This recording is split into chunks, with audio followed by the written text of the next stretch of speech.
Evening all. You have persisted. You are a remarkable bunch of people.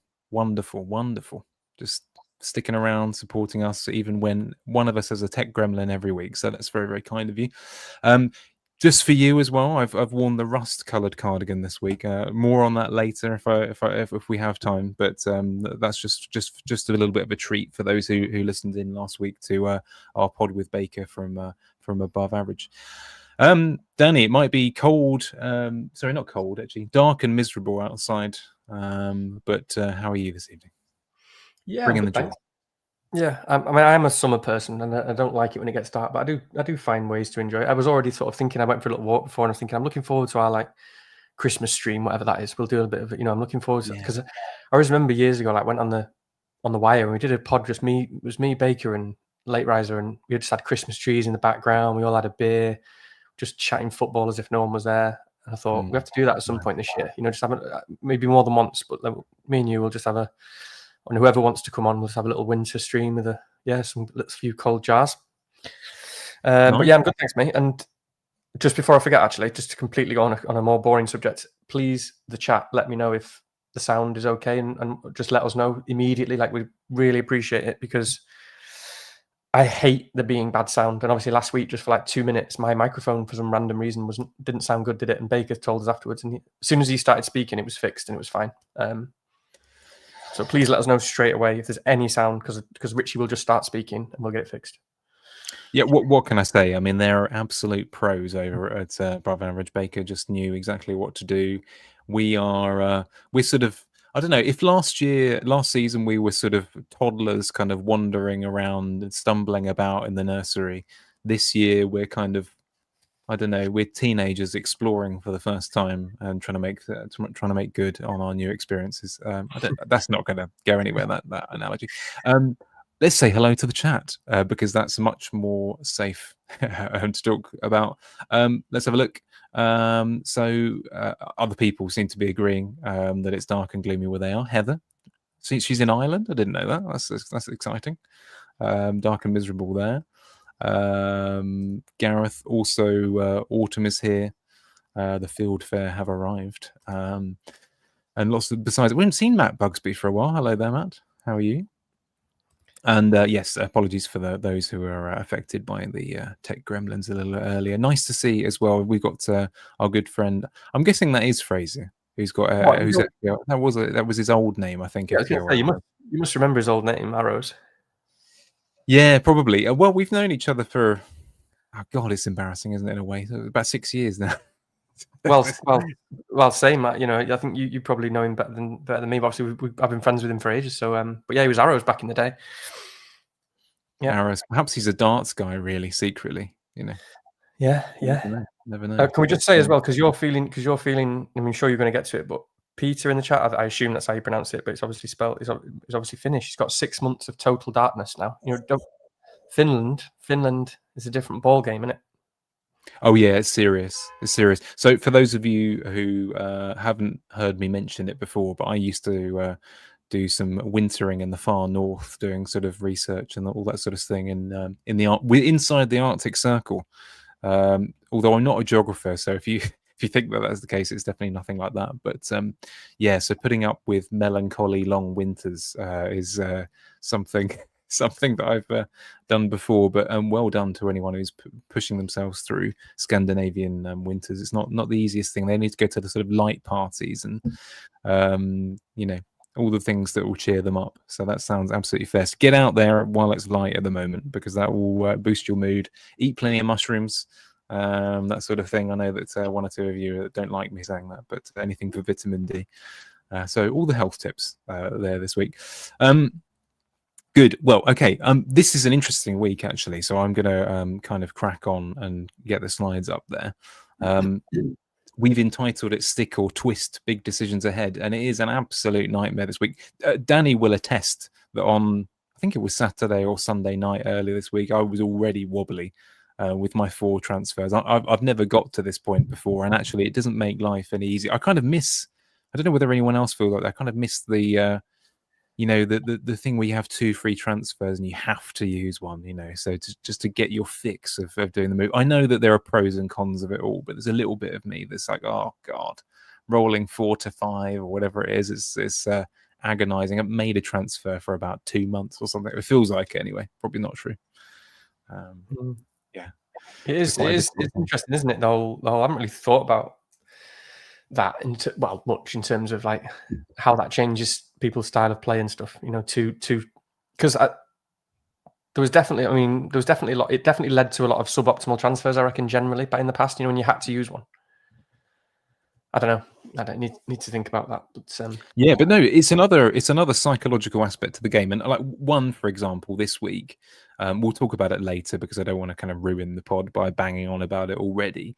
But I know that some people going through the situation at the moment thinking, well, it's quite sensible to roll 3 to 4 or something like that. And you see the team that you kind of wanted to engineer towards is already kind of 500,000 out of your reach and that sort of thing. And we've talked before about the kind of psychology of how you deal with that process. I don't deal with it very well. Danny is an absolute kind of stalwart. He's like a mind fortress there. He's like, that won't bother me. I can resolve the situation. I'm there on kind of Saturday, Sunday night thinking, but I'm going to miss out on Woltemade, So, so all of these things are kind of playing on my mind, but hopefully you're stronger in the chat than I am when it comes to these things. So yeah, big stick or twist anyway this week, and that'll be kind of a bit of a theme. Some people are twisting quite a lot because of course they have wildcards. We're still in that season, so we'll look at that a bit later on as well. Wanted to shout out especially our good friend Pete, or I'm trying to remember his exact name, MC Doom. Something like that, isn't it? MF Doom was a rapper back in the day. Yeah, and a good one as well, actually. No, I should remember that. Well, as far as I can be believably into rap, I'm more of a jazz guy, but this is fantastic graphics work. So if you're listening on audio, stop that, pause it for a minute, get on the YouTube, and whilst you're there, like and subscribe. And take a moment to enjoy that picture, because that is quality. That's Danny or Jason Bourne dreaming about Woltemade. What do you think of that? Well, I think it suggests that Grok is a lot better at making images now than it was, because presume that's all it is. He's just said, "Give me a picture of Matt Damon in bed thinking about Woltemade of Newcastle." Oh, is that Grok? Yeah, probably. Yeah, almost certainly. Yeah. Okay, that is interesting. It's still good though. So and it's still, as well as, sorry. Yeah.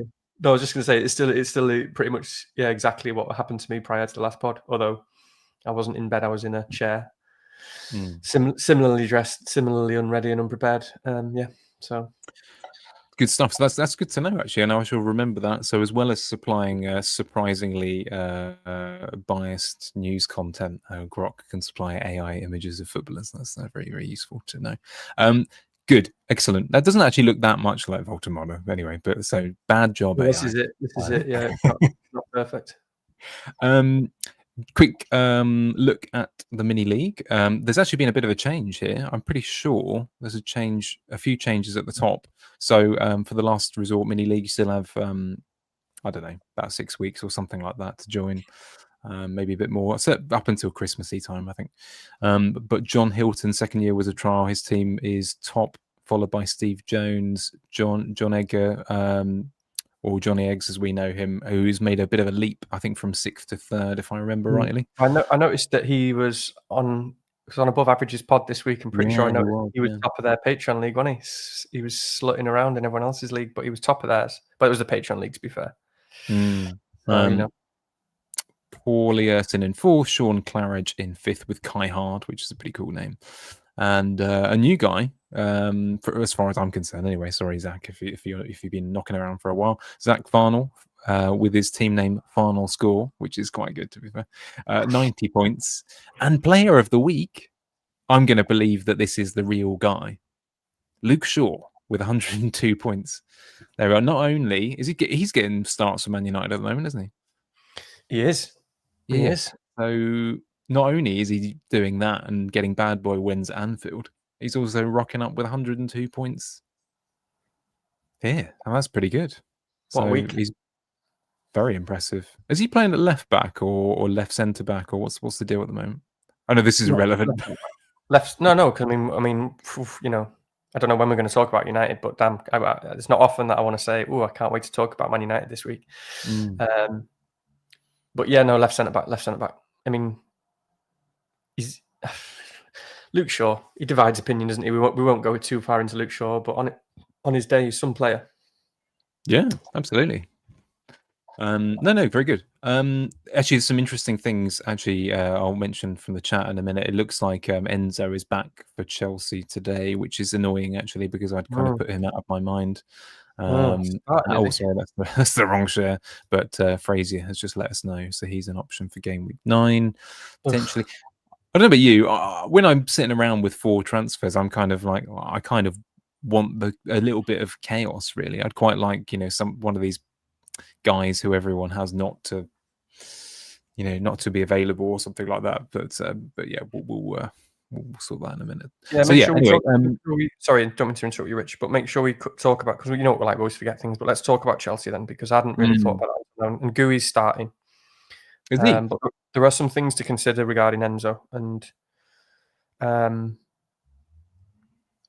fact that I probably won't be buying him this week. So yeah, same I think, but we'll talk about that later. Just before I forget, because this is important information for the audio listeners. If you are still knocking about and you want to join, and you're better than Gareth in the chat, who's 9th from bottom, as you can see on the screen there, the code is LZKI6K. So please do carry on and join us. I think it's kind of one of those leagues. It's bigger than most mini leagues, but it's not. But it's one of those ones where if you did win it, it's kind of an amount where it's like it's achievable. Like a local lottery or something like that. So it's well worth doing that if you can. Anyway, so as I've said, we are going to be looking at lots of tricky dilemmas for managers this week, stick or twist. But we've collected some of your questions. I think it feels like one of those weeks where again we'd like to look at some of the things that you've sent in and question things and talk them through between us this evening. So we'll get through a few of those, then we'll have a look at games. And then we will also we've been requested to have a look at some wildcard drafts, so we'll talk about that a bit later in the pod. So that will be there, and we'll bookmark that or thumbnail, not thumbnail that, you know what I mean. Or add the timings for that later on, and then we'll get onto our teams, which is more complicated than normal. Danny, you got 2 transfers? Yes, two at the moment, possibly into 3, depending on how things look, and I'm 4 into potentially 5, so it's a complicated one this week. So it's not how it used to be, Did you get to 5 at all last season? No, I never got to 4. Oh, wow. Okay. I know. Nice. I have given Danny an analogy of what this process is like, and it's quite a rude one. I can't share it here, but let's just say it takes the same level of willpower as something else, and that's all I'll say. Let's go into the dilemmas. We can guess what that is. The chat can use their imagination, that sort of thing, there as well. Good. Some people celebrating because they can see their questions on the screen. Let's start with the first one, which is about Europe. I don't know. I've got the fixtures as well, so we can always look at those in a few minutes' time. And captaincy is possibly part of this equation as well. But the first question there is just about whether it's a bit of an under-realization or an under-appreciation, perhaps you might say, of how Europe is going to significantly impact team strength. And there's references to Newcastle, Palace, players like Woltemade, Munoz, and so on.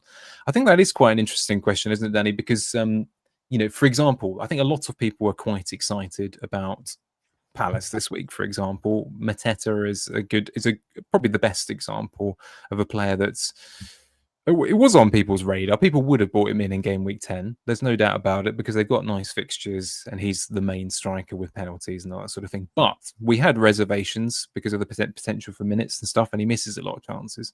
This week, he did miss a lot of chances, but he also scored a lot of chances and had an outrageous XG. So he's a good example of a player that people are looking at. What do you think? I mean, do you think Europe, is that something that you're going to take into consideration for future purchases or indeed players that you might get rid of? So I'm going to give a couple of examples here. So we can think about Reinders, who's someone who now is a bit of a question mark. People are questioning that because, of course, the minutes are a little bit more wobbly. I think it was 75 and 58, 59, wasn't it, in the last 2 games. Rested midweek. No, not rested, but bench midweek in Europe. And then you've got players who we haven't seen play yet, like Sam Munoz, but we know they have the capacity potentially to lose minutes. And of course, or maybe Arsenal fullbacks is probably the other one I would throw in the mix there as well, who are really interesting. Calafiore looked outrageous last week. So what do we think? Is Europe a big consideration for you? Yeah, it is. Absolutely. And it's interesting, isn't it? Because I mean, first of all, it obviously depends on the team. It depends on the players. It depends on the managers. So let's talk about all those points. But Palace is the interesting and most obvious one because it's funny, isn't it? This week it's like not the perfect storm, but it's kind of like it's interesting because we kind of had the evidence, or have had the evidence before that it could be a problem for them, or it is a problem for them. To be honest, I'd go that far in terms of they obviously, as we've said before, they have a small squad. They can't rotate many players, and it's Thursday to Sunday pretty consistently, unless they maybe get some lucky Monday nights or whatever. I don't know. But it's Thursday to Sunday, so it's that consistently small gap rather than sometimes having a bigger gap. Caveat this, because let's come back in a second and look at the fixtures a bit more closely, because it really depends, and this is what makes it really challenging with Palace, is how much are they going to rotate and which games are away and which are at home. And I think they've got a couple of home games coming up. But we've just had now an international break where most of them had a decent rest or didn't have any kind of fixture. So they had a good preparation for the game. And guess what? They looked fresh, and Mateta played 90 and scored 3 goals. And I know he's had a lot of shots, he's had a lot of chances and stuff, but Mateta in particular, and it's tough, right? Because this is just to play a little bit of devil's advocate in terms of people just saying, he's just like a brilliant pick. We know from what we've seen so far, the evidence that Mateta particularly, I think, could struggle and does struggle with Europe. Now, that might not be a permanent thing, but I remember, for example, do you remember it was about 3, 4, well, no, it was about, I guess it was about 6 or 7 weeks ago now, but 3 or 4 game weeks ago, whenever it was, Palace had a couple of games on like a Sunday after Europe, and it was the second of those or the first of those. Maybe one of them was even against West Ham, was it? It was like a 2-1 game anyway. Couple of, and average performances at best. And the manager literally said, and maybe even Mateta said it himself, he said, "I'm shattered. Mateta is shattered because of this." And we're only 4 or 5 games into the season. They had a normal pre-season. They've had some European games. So that's just still on my mind. I mean, we don't know what players are like individually in terms of how they cope with that as well. I don't know. Mateta might be a guy who does struggle with that. He's a massive unit of a bloke. You do get individuals who, it is very different, isn't it, across individual players. So if I'm thinking about someone like Munoz, for example, I don't expect it to be individually such a big issue. And I'm not saying it definitely is with Mateta, but what we've seen so far is that it suggests it could well be, or we should certainly be a little bit wary of it. And obviously, like we've already said, he does have a player who can come in. Now, I know he didn't again on the weekend because he didn't need to. I mean, Mateta was fresh for whatever reason, and maybe Pino picked up something. I don't know. There was some talk about that. Maybe Pino, something happened to him. But we've got Nketiah there, so you've got a player. So it is important. I'm definitely on my mind with Palace in particular, and Mateta in particular, because I still don't want a 60-minute player or even a 70-minute player if that's what he's going to be when there's a lot of good players on offer. And it's really tough. This is another Palace representative of one of loads of other issues and players and teams where I kind of feel this week, even though we're in game week 8, game week 9, where I still feel like we need more information on certain things.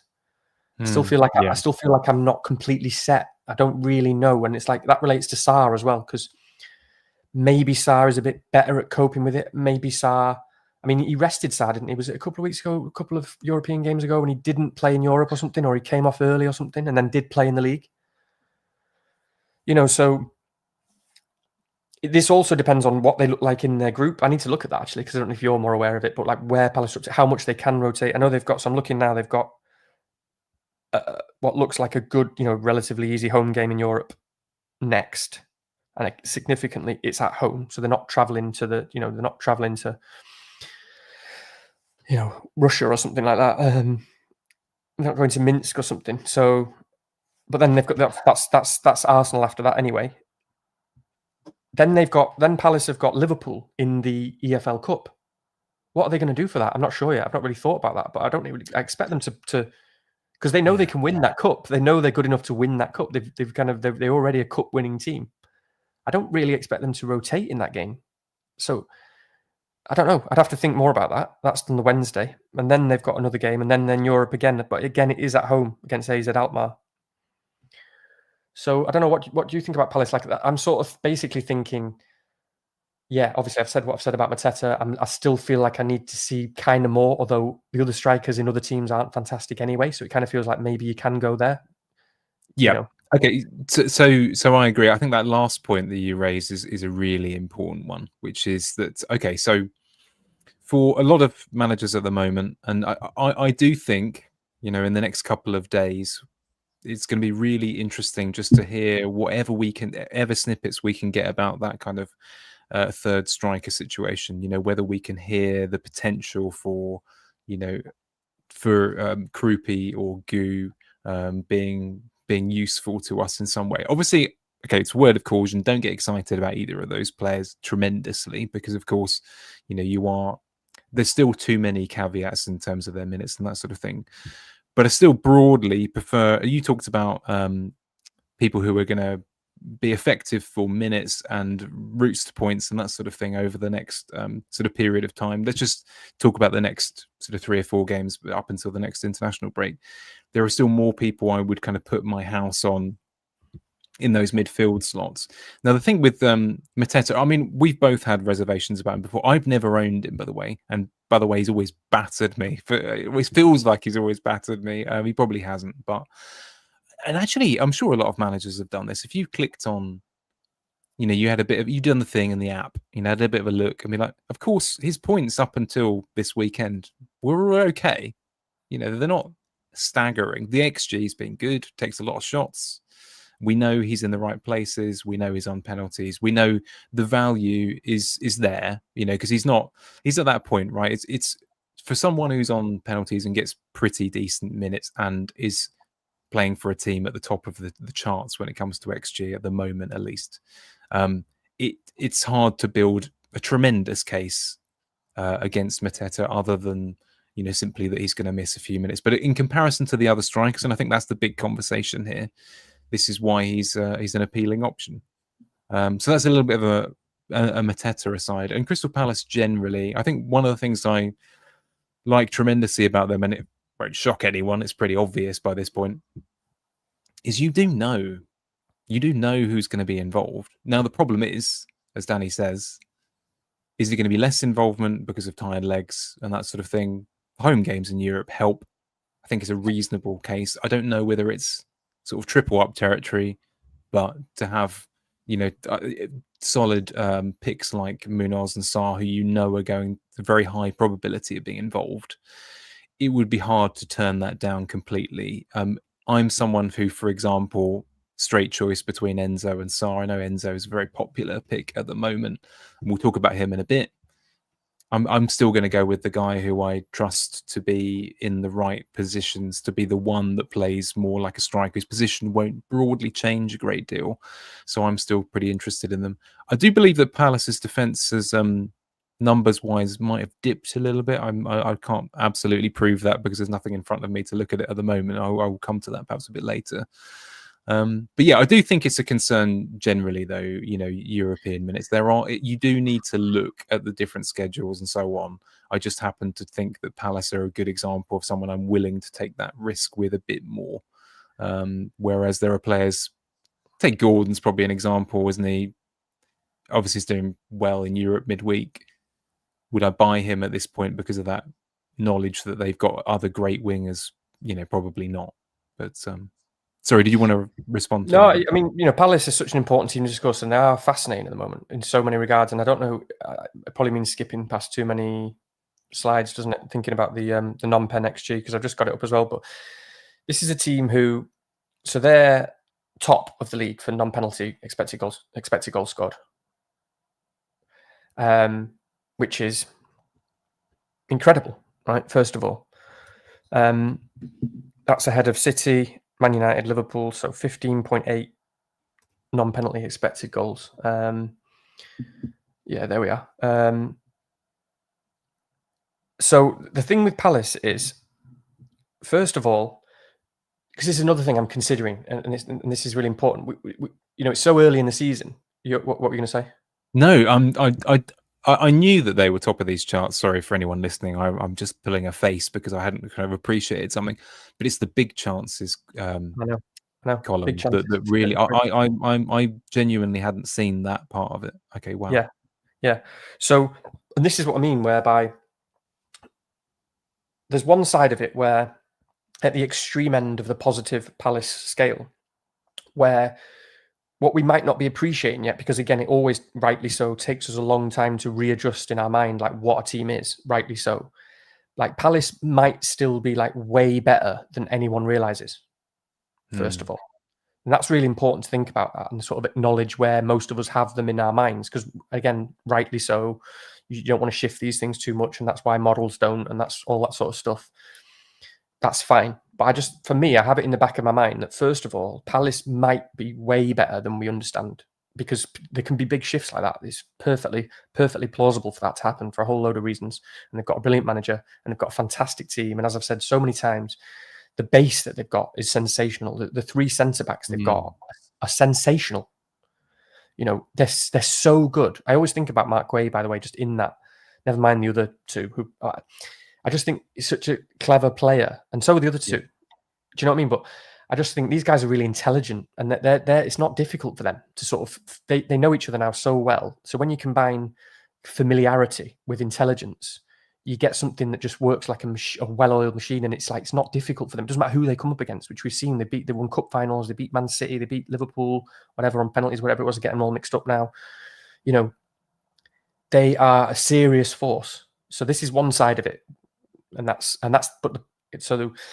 with their kind of first 11. And again, like players like Wharton, fantastic, and then they've got perfect wing backs who can do that role perfectly. Munoz. They've got this system with Mateta and Saha, and so on that we all know about. So all of us still, though, I don't want to speak for everyone, kind of you do still naturally have Palace in your head as kind of a 7th, 6th best team type of thing, don't you? Or something around that. Do. Because it's all stored there, because it is. We don't, it's really, first impressions are very difficult to change, and it's been like that for a while.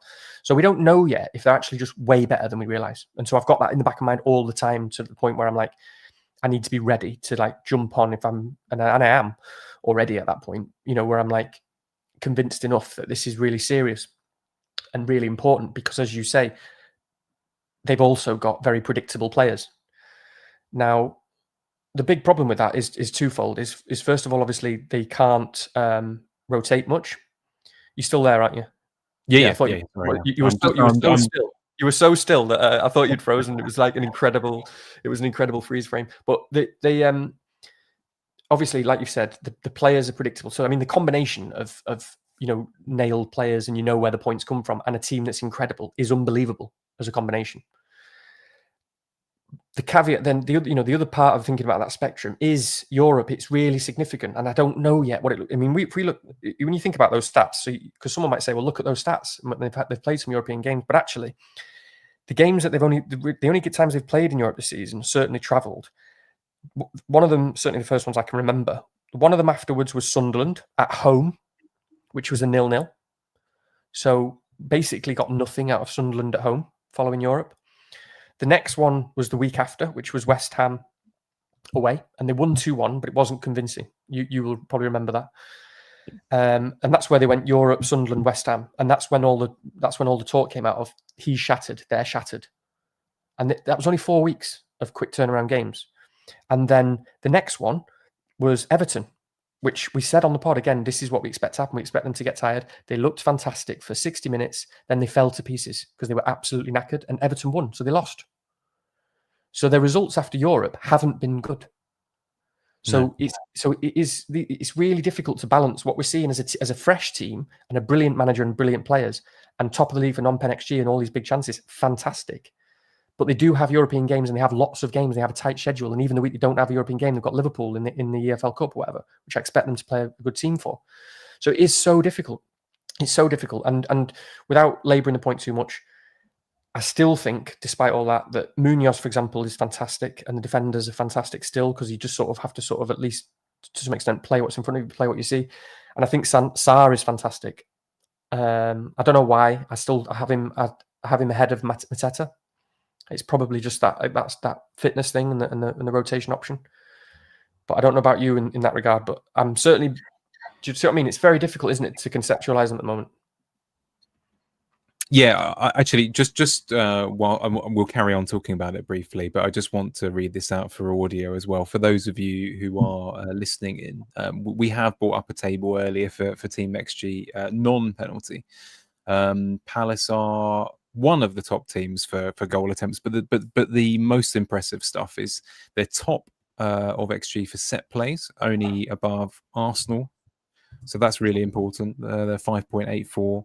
Arsenal second there, and XG expected goals, they are top, and this is, by the way, from Fantasy Football Scout, so thank you for them, for their great work. So I just want to put that there in case to not get us in trouble. Please don't hate us. I am a member. And big chances, BCT, remind me. Yeah, big total. Okay, total. They are 33, and again, that's ahead of anyone else, ahead of Man City in second.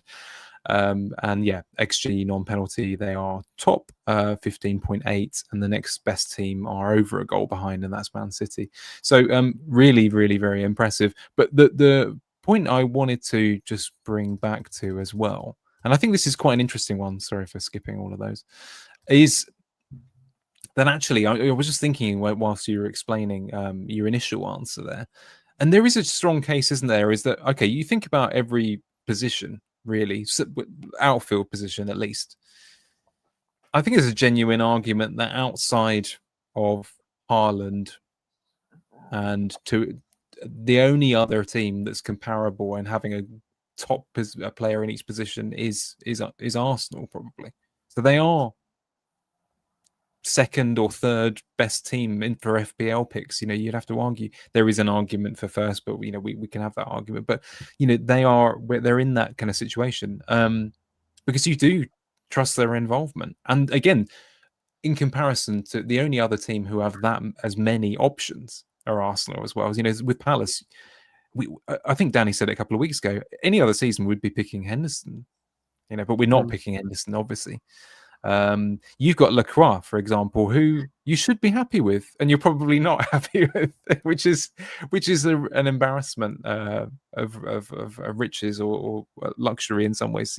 So we'll come to that later on. But he's a good example. He should be an excellent pick, but he's fifth best pick or something like that for Palace at the moment. This is also and just the last thing, but this is also it's totally fascinating about Palace because we just said all that. So we've got a really predictable team, and we sort of feel like we've got a predictable avenue to goals when those goals come, and that when is very important, by the way, because it's it's also what stage of the game do they come, because we talk about minutes.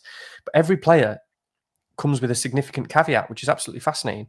You've got Richards, who looks fantastic for value and really good for DEFCON. However, he takes all the long throws. So they're this massive set piece threat, which they have and lots of other teams have. He doesn't look like he's going to be involved in that.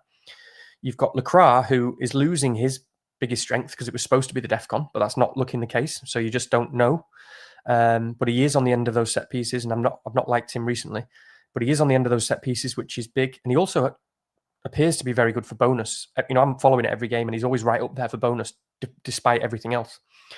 And then you've got Munoz, who is the massive goal threat, but the caveat is, or at least has been, and this is the big one for Munoz, was that he didn't have DEFCON, or we didn't think he had DEFCON. It might be because of the matchups, but he's been getting DEFCON recently. So Munoz is a bit of a separate one because he's really gone up quite significantly, to be honest, if he adds that more consistently. But, so his caveat was no DEFCON, for example.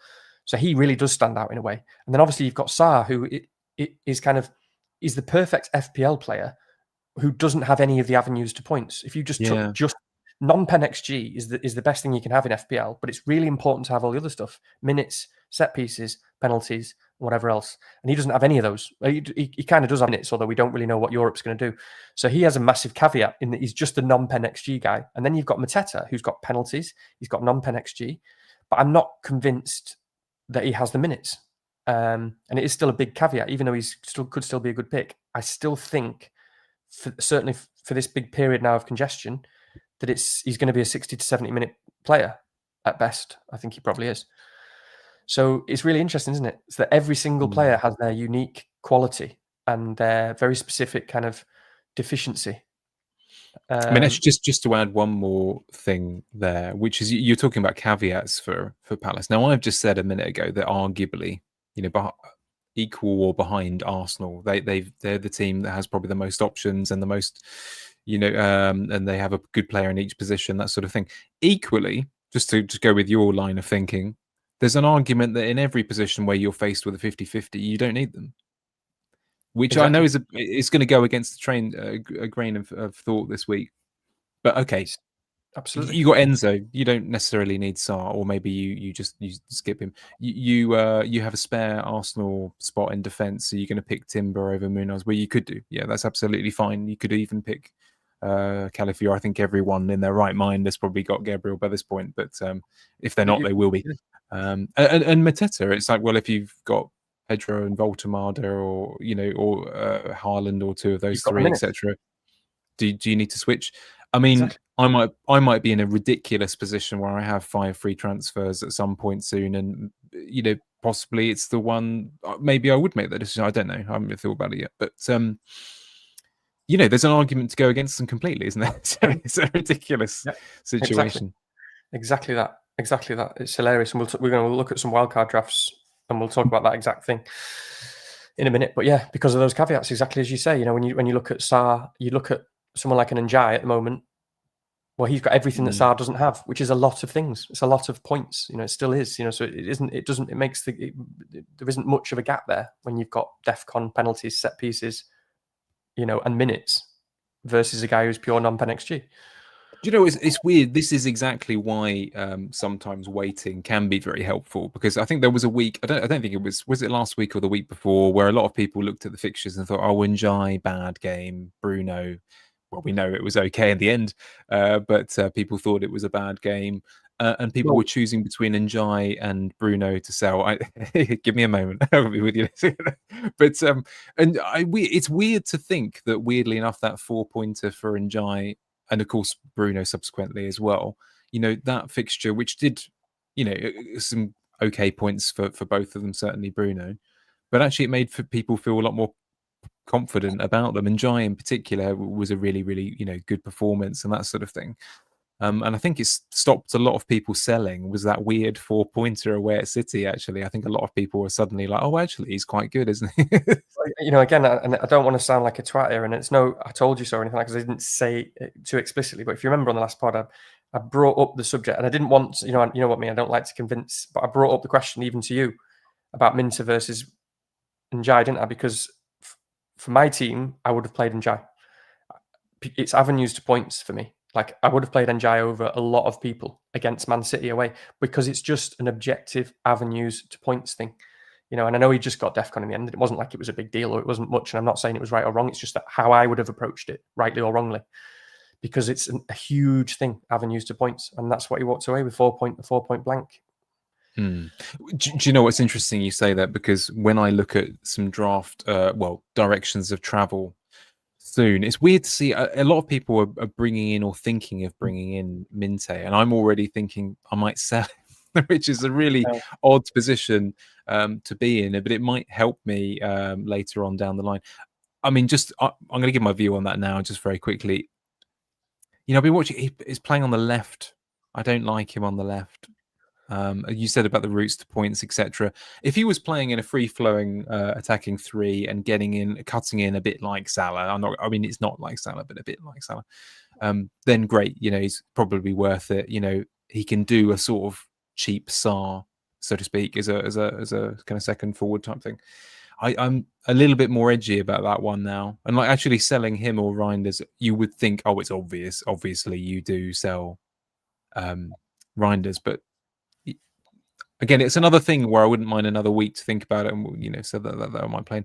Heather, by the way, is doing the Lord's work here by saying hit the like button, everyone. Heather's right. you can't argue with that. So please do as she says. Do what she says. Pieter has done the same thing. We've hit. We're almost 40 minutes and we've done one question. So we've 40 minutes of Crystal Palace, but it is important. We will. Yeah, and actually, it was in a way a Crystal Palace chat there. So maybe we've covered ourselves off. I think we talked a bit about Newcastle there as well. To be fair, yeah, and I do want I do just want to say it's still an important point because that question is so big. But we'll come back to Man United. But Man United is another one who jump out in terms of Europe. So I am thinking also about Europe in that sense of like who doesn't have them, what does it look like? And I talked about individuals and managers, and I think with Man City and Pep, it's I don't really think about Europe that much. I don't know why, but Pep's a guy who likes rhythm. He keeps players fit. He does take them off sometimes. He doesn't really rotate because of like a rest in Europe. He doesn't really do that. He's never really done that. He just plays who he thinks is the best team, the best for the opponents, and so on. Unless he has a player who really does struggle with fitness. So that's also relevant because we're going to talk about because people like Reinders is important. I mean, that's a different question this week. He's like, I'm not worried about him fitness wise. Of course, I'm not because he's not had many minutes. Or I wouldn't be worried about him fitness-wise in the next few weeks. It's more about what he thinks about the player. I'm sure we'll talk about him. So it does matter about the club as well and about the players. And I don't know, maybe I've not really thought about Newcastle yet. Newcastle are a funny one.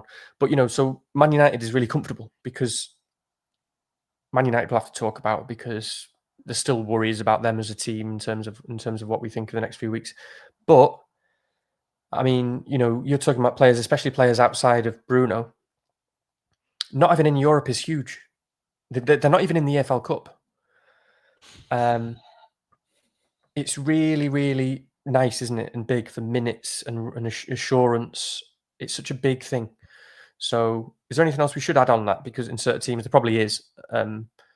Yeah, I think that the big thing, it's an obvious point, but it bears...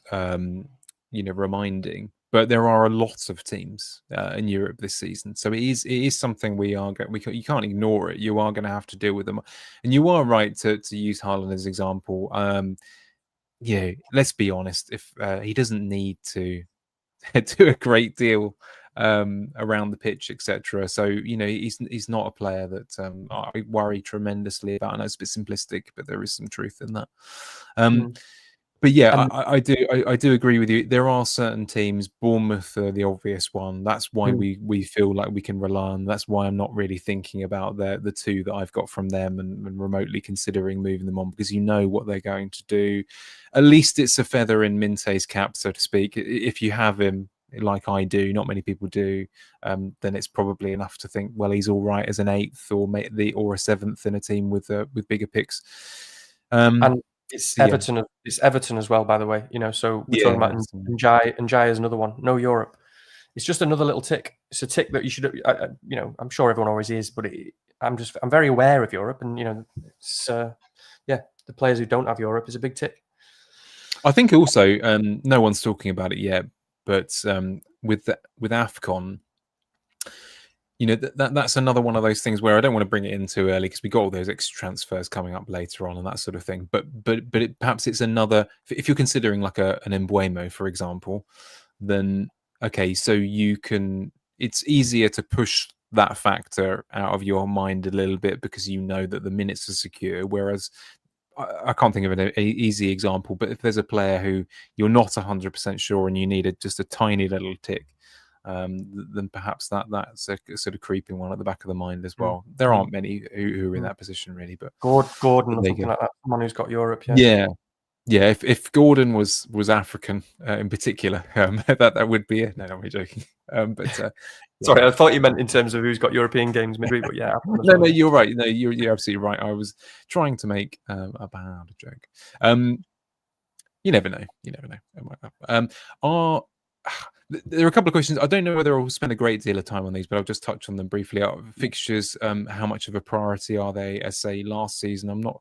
We'll come to that in just a second. And then there's a question about whether there's any point in rotating defenders if they have a high chance of getting DEFCON in a difficult away game. I suppose...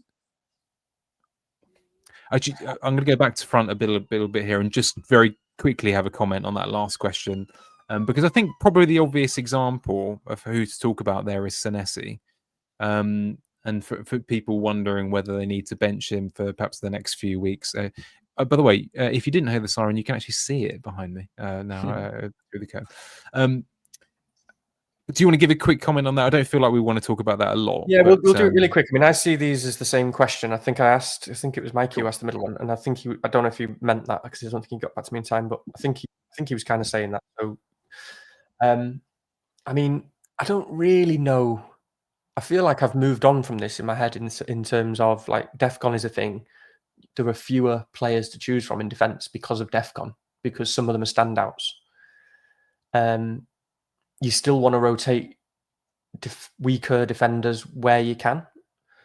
And so it doesn't often come into my mind, where that is. DEFCON changes it a bit. So I don't know if this is relevant or not, but like the example was last week, wasn't it? And I was a bit annoyed actually at Enzo not turning up for some. I mean, it's fine in the end because he only got 2 points, but loads of people.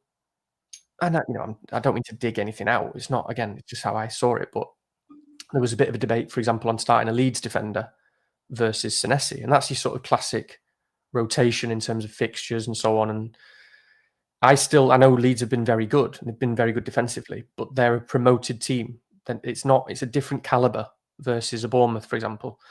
So it was close because of the fixtures, but I still view it as a different caliber. You just don't know, and especially when promoted teams play each other. And I know Burnley, didn't create much and all that sort of stuff. But it's a promoted team, and we're 7 or 8 weeks in, sort of thing. Is how I was thinking. It doesn't, teams can look good after only 7 weeks. I mean, Sunderland look great. Are they going to finish the season like that? I don't know. But in terms of DEFCON, but the way I was thinking there was, and we talked about it, and when Baker was on and he was saying the same, was he, for me, is from what we've seen so far with everything cumulatively, last season, this season, and Bournemouth, the team was starting the game with half a clean sheet. So in terms of DEFCON and rotation, I felt he was starting the game with half a clean sheet, which he was. So he only got 2 points in the end because he got booked and he conceded 3 goals. But he did get half a clean sheet for nothing.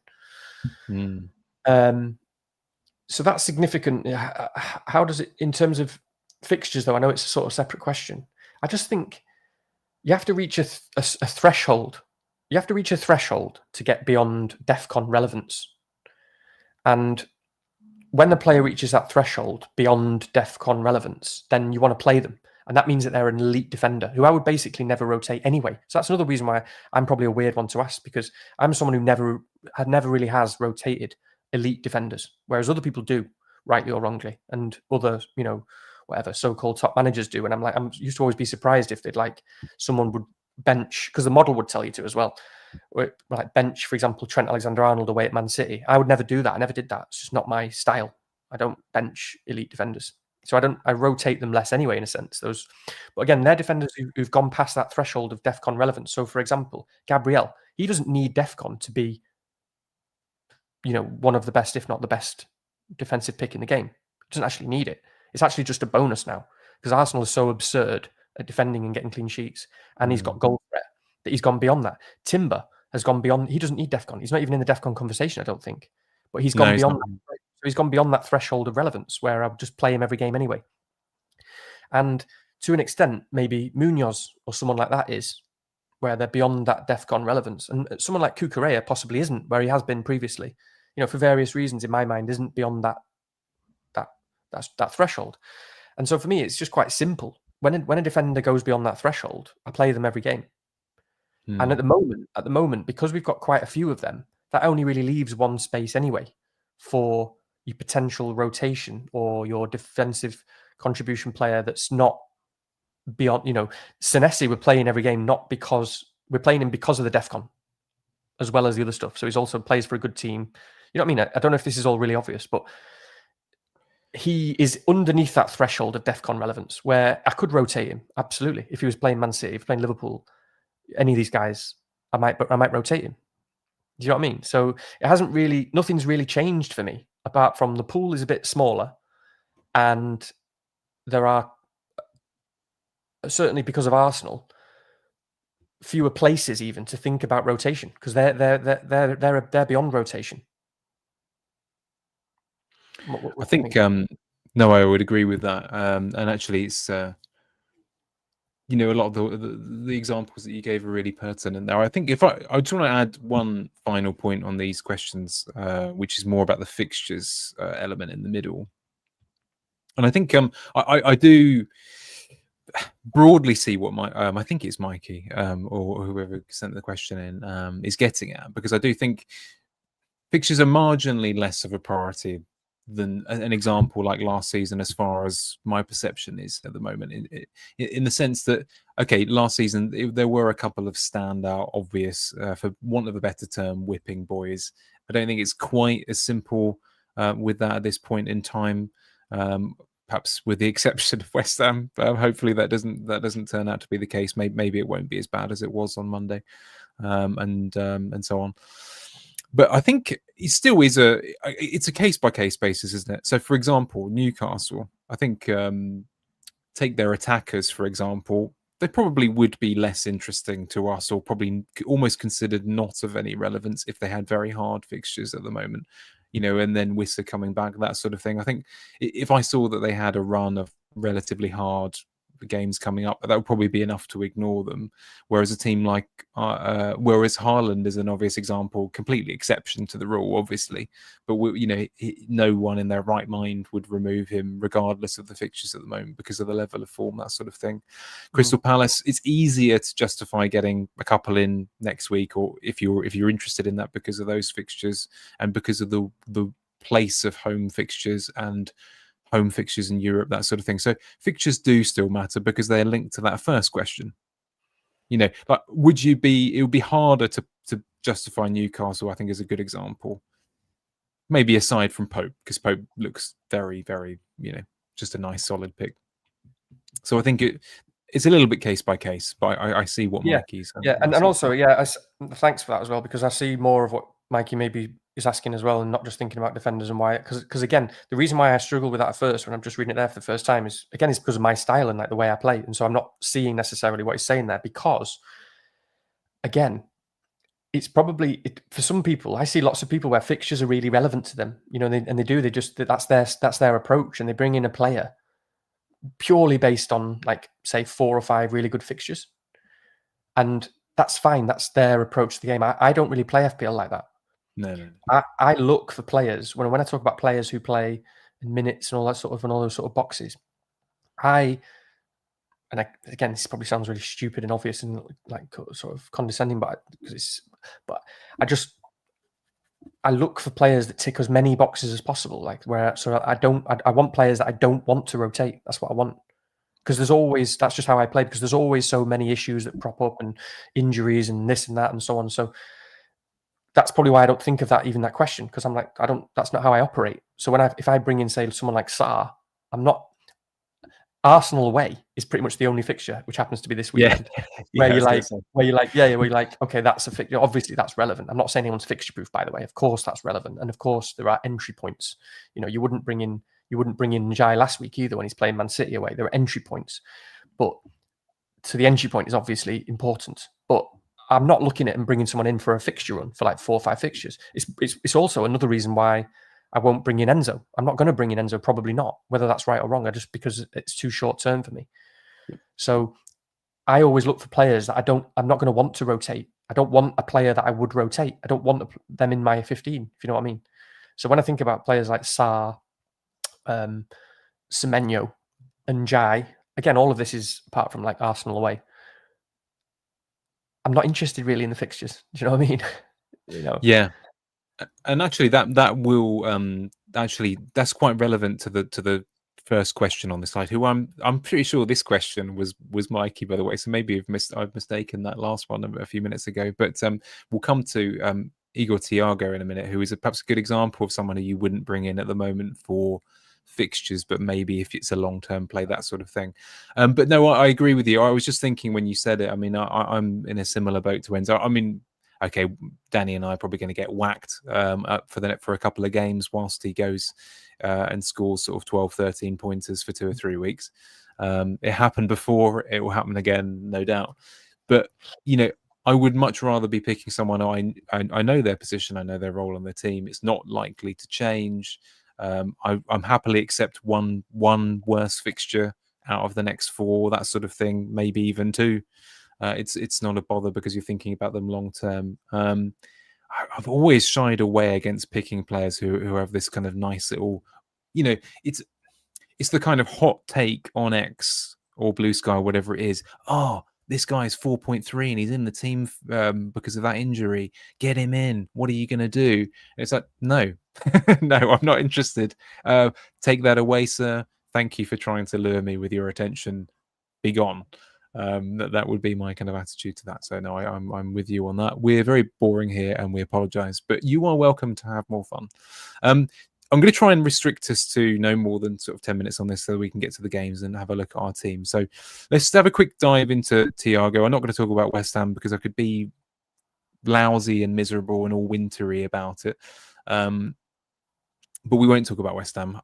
Hopefully that was an anomaly and things get back for the weekend. We could talk about it, but I don't really know what to say. Well, I will just say, Rich, I will just say on your behalf, and I was saying you were downbeat about them, and I was a bit beware of fans and all that, and that's both of those things are fine. Both those things are kind of true.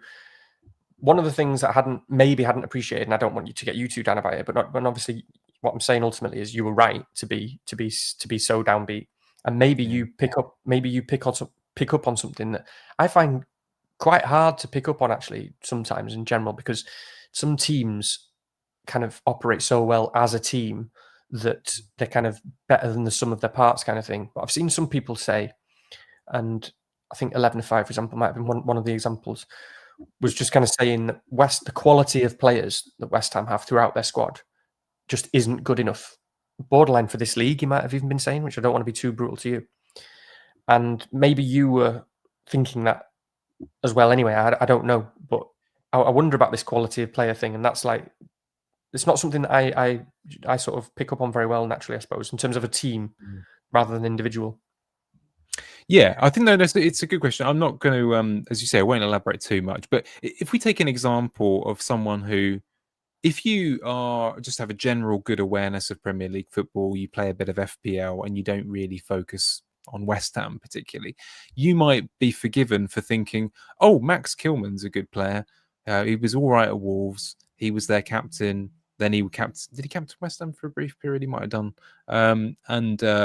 They shelled out 40 million for him and that sort of thing. He's been really bad. It's been very, they have not had a happy, stable centre-back partnership since Moyes left. And I think a lot of us, you do this as a fan. Sometimes you reminisce about something you didn't know how good it was until it's gone. And we had that period where Zuma and Ogbonna were centre-backs. And actually, I look back on that and like, they were good. Not like top tier good, but really solid. They knew their jobs. They knew what to do. They had the simple thing of, if they blocked stuff, they cleared stuff. We would be buying those guys. Like Zuma would be a terrific pick, like if his knees held out. In this version of FPL with the clearances and all that kind of stuff, 5-headed goals a year, that kind of guy. He would have been great right now. So I do think you're right, because you look around the team and like even Bowen is not. He's not having a great time of it at the moment. It's hard to go against the sort of grain. And of course, there's a lot of background noise in the club, and they are one of those teams, West Ham. There's maybe 2 or 3 others I can think of where toxicity comes to them a bit quicker. It's just there as a sort of permanent, lingering, festering smell in the background. And unfortunately, it's hard for someone like Nuno, as good as he is, and as good as Potter was probably in his own way. And they're just walking into a difficult club. It's not a great atmosphere. So, well, that's what that. I mean, we won't talk too much about West Ham, but that's what that team selection suggested, didn't it? I mean, because it was so weird. It was weird. It was. I couldn't explain it. Yeah, well, it was indicative, or I don't know, of some people's attitudes not being right, maybe in training, because it was almost like there were people you just wouldn't expect to get benched. It's like, now you sit down there, mate, because and that just, I don't know, that's what it looks like, doesn't it, from the outside, that something wasn't right this week. He's not happy with some attitudes, maybe, because I can't think of any other reason to drop some of those players. But but actually, Bowen is a good example here, because some of our chat will own him. Mikey, for example, who may have asked one of these questions, would own him. He's someone who if I didn't see a good response on Friday, I'd be selling him in game week 10. There are so many good options around. If I had a couple of transfers, I would get that done. It's one of those ones that even I could be decisive about, and I'm not very decisive. So yeah, it's a difficult one. You've obviously got Paqueta. We'll talk about that a bit later on. Really bad luck for anyone who picked any of the defenders. I mean, not bad luck, but you'd have expected a bit more of a rub of the green than for Diouf to get benched and for Mavropanos to get benched, and that's really harsh. But I think it's enough of a sign to think don't invest. That's pretty obvious, I should think by now. But let's just talk very briefly about Thiago, because he's a really interesting one. Like who, again, you can't really justify it from a fixtures point of view. They're not bad, but they're not good. With Liverpool, I think next, and Crystal Palace, and there's a few tricky fixtures coming up. To be honest, but he's got the third highest amount of big chances in the league. He knows his role, probably on penalties. We think he's obviously taken one before, so I think that's fairly secure. I don't know. What do you think? In a world where there's Mateta a bit up and Krupi a bit down, does Thiago fit into your thinking? Yes. I mean, first of all, not at the moment, thankfully, because of the fixtures, which we'll talk about this. I mean, they've got Liverpool at home, then Palace away, then Newcastle at home, then Brighton away. Then they've got a good fixture in Burnley, and then they've got Arsenal away. And then they've got Spurs away. So the fixtures are bad, thankfully. And I say thankfully because he is a really good pick. And I just want to, the only reason why I want to elaborate on this a second, because it's good to reflect on and we were right about Brentford and about Thiago pre-season, in terms of what we thought would happen. I mean, not that, so in terms of my prediction of Thiago and Brentford, because some people were laughing and no one's even seen him play and stuff. And so I wasn't really confident that they were going to be good or he was going to be good. But in terms of a sort of percentage in my head and odds-wise, I was thinking, well, what we know a lot about is Brentford's system and approach to ownership, to running a football club. It's so amazing and fascinating and important that this is a club that's organically gone from, I don't know where the lowest, what were they, League Two or something? I don't know. I'm sorry, forgive me. Yeah. A decade ago they were nowhere, where they were a tiny little team. This is absurd. No one's close to running a club as effectively. So we can't see that. It's not tangible. So it's not easy to but you have to know what you don't know. For a club to do that, they have to be doing incredible things behind the scene. So they have to have incredible, ways of judging players and scouting players and what they look for, and obviously numbers. And they've got this record of having done it every time. Ollie Watkins or whatever, when no one knew about him. Ivan Toney straight after. Boomo, all the rest of it, loads of players. It's Moneyball stuff where what they're looking for is crucial aspects. I don't know if they're also scouting the psychology of players. I would think they probably are, which is not something I've seen, know about, and that's even harder to sort of predict. But I was only mentioning that because I was talking about last week how I, for example, looked at Woltemade after one game, and if I was, as I was looking at that from a sort of psychological lens, would be like, this is a massive box ticked. But every single one that they bring in, every single player they seem to bring in seems to tick all of those boxes. And when they get strikers, it's just these guys who get high non-pen XG, high chances, and they seem to tick the box psychologically as well. And this just doesn't occur by chance. Of course, you're going to miss sometimes. But it was just that faith in Brentford. And it's the same with the manager. They're not willy-nilly picking this guy and just replacing him with some assistant. The guy had been there for a year already, or however much longer. Top of the league he was a set-piece coach, wasn't he? And guess what? They were top of the league for set pieces. A sort of impressive guy who's really sort of driven and focused. And it was just as simple as that. It was like, you can put a lot of faith in Brentford and the system. And that's what's happened. They already look like they've got virtually no chance of going down. I've not even looked at the table, to be honest. So people might be. I don't know. Well, that to me, they look like they're just too good to go down. Who knows what will happen? We're only early on. They look organised. It looks like a clear system and a clear goal, whatever that'll be. In terms of sometimes direct and set pieces or whatever. And Thiago's just a big unit who's at the front of that. Who you can already look at him and feels like he's gone from maybe being a little bit nervous and not getting many goals to feeling like the main man, which is massive. and he's a big guy, and it's that system thing where he's always in the right place at the end of these long balls and stuff. It's loads of boxes ticked and talismanic stuff. And I know he had a couple of times where he went off early. I don't expect that's going to happen much, especially not now when he's playing this well.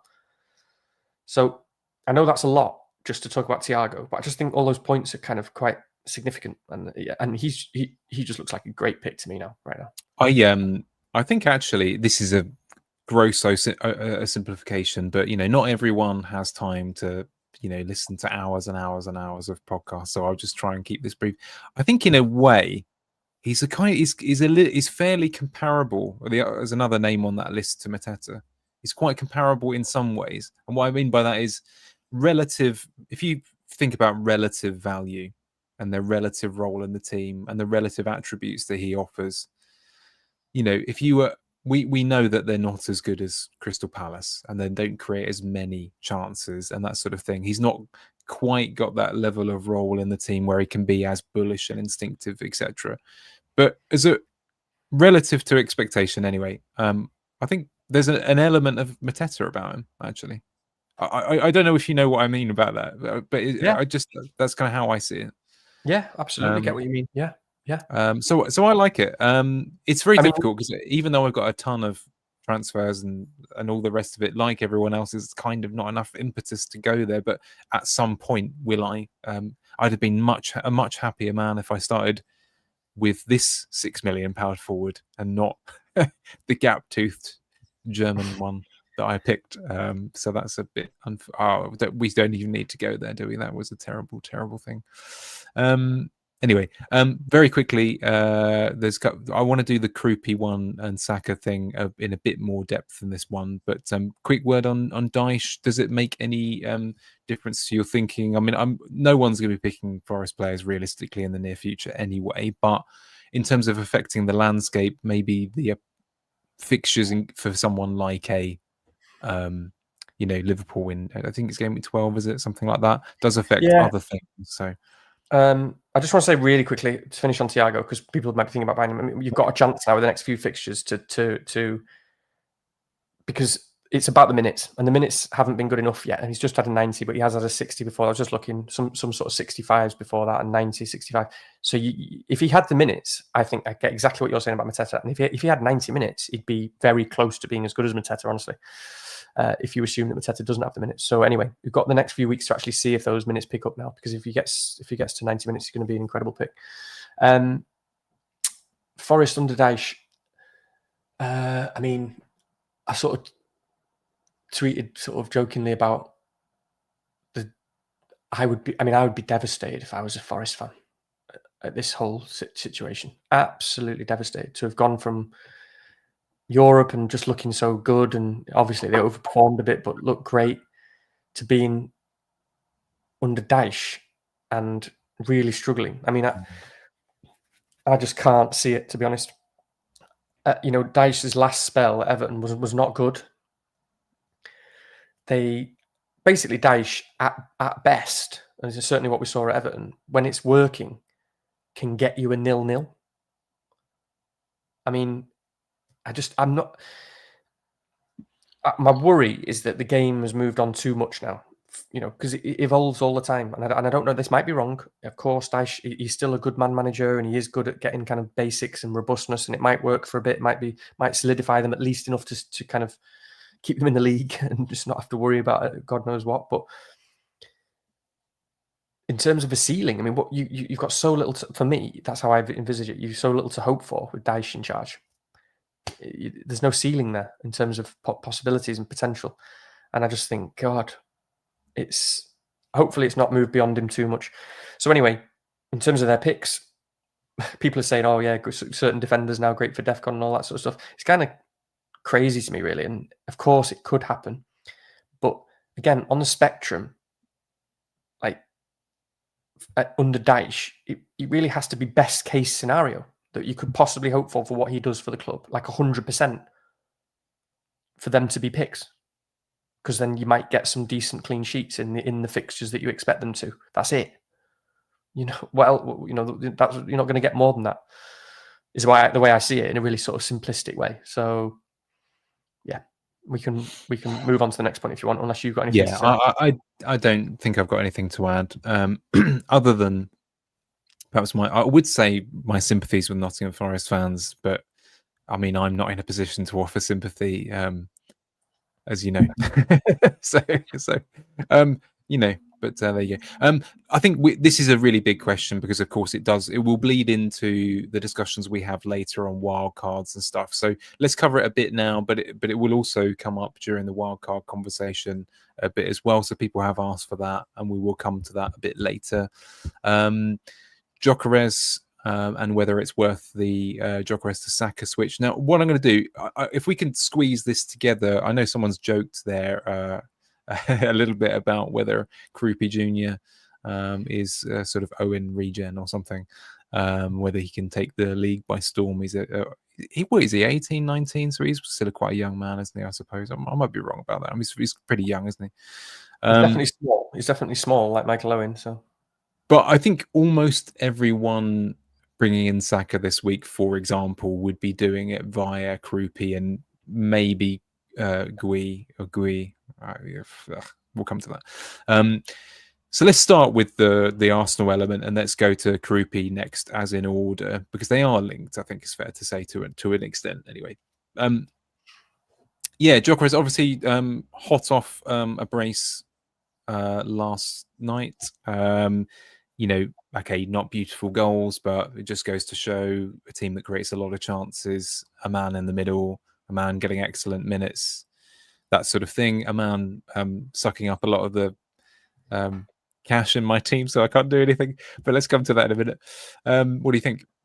I know you own, and presumably you've got no interest in doing anything with it at the moment, anyway. So, but yeah, what do you think about the Gyokeres at the moment, and why, and people's sort of frustration, I suppose? Yeah, I mean, it's such a weird one with Gyokeres because I can't remember a time when it sort of bothered me less that I've had a player who, I mean, it's bothered me. I'd like to get some points from him, but I can't remember a time when I've had a player for this many matches or whatever and hasn't got me anything, and I've been less bothered, really.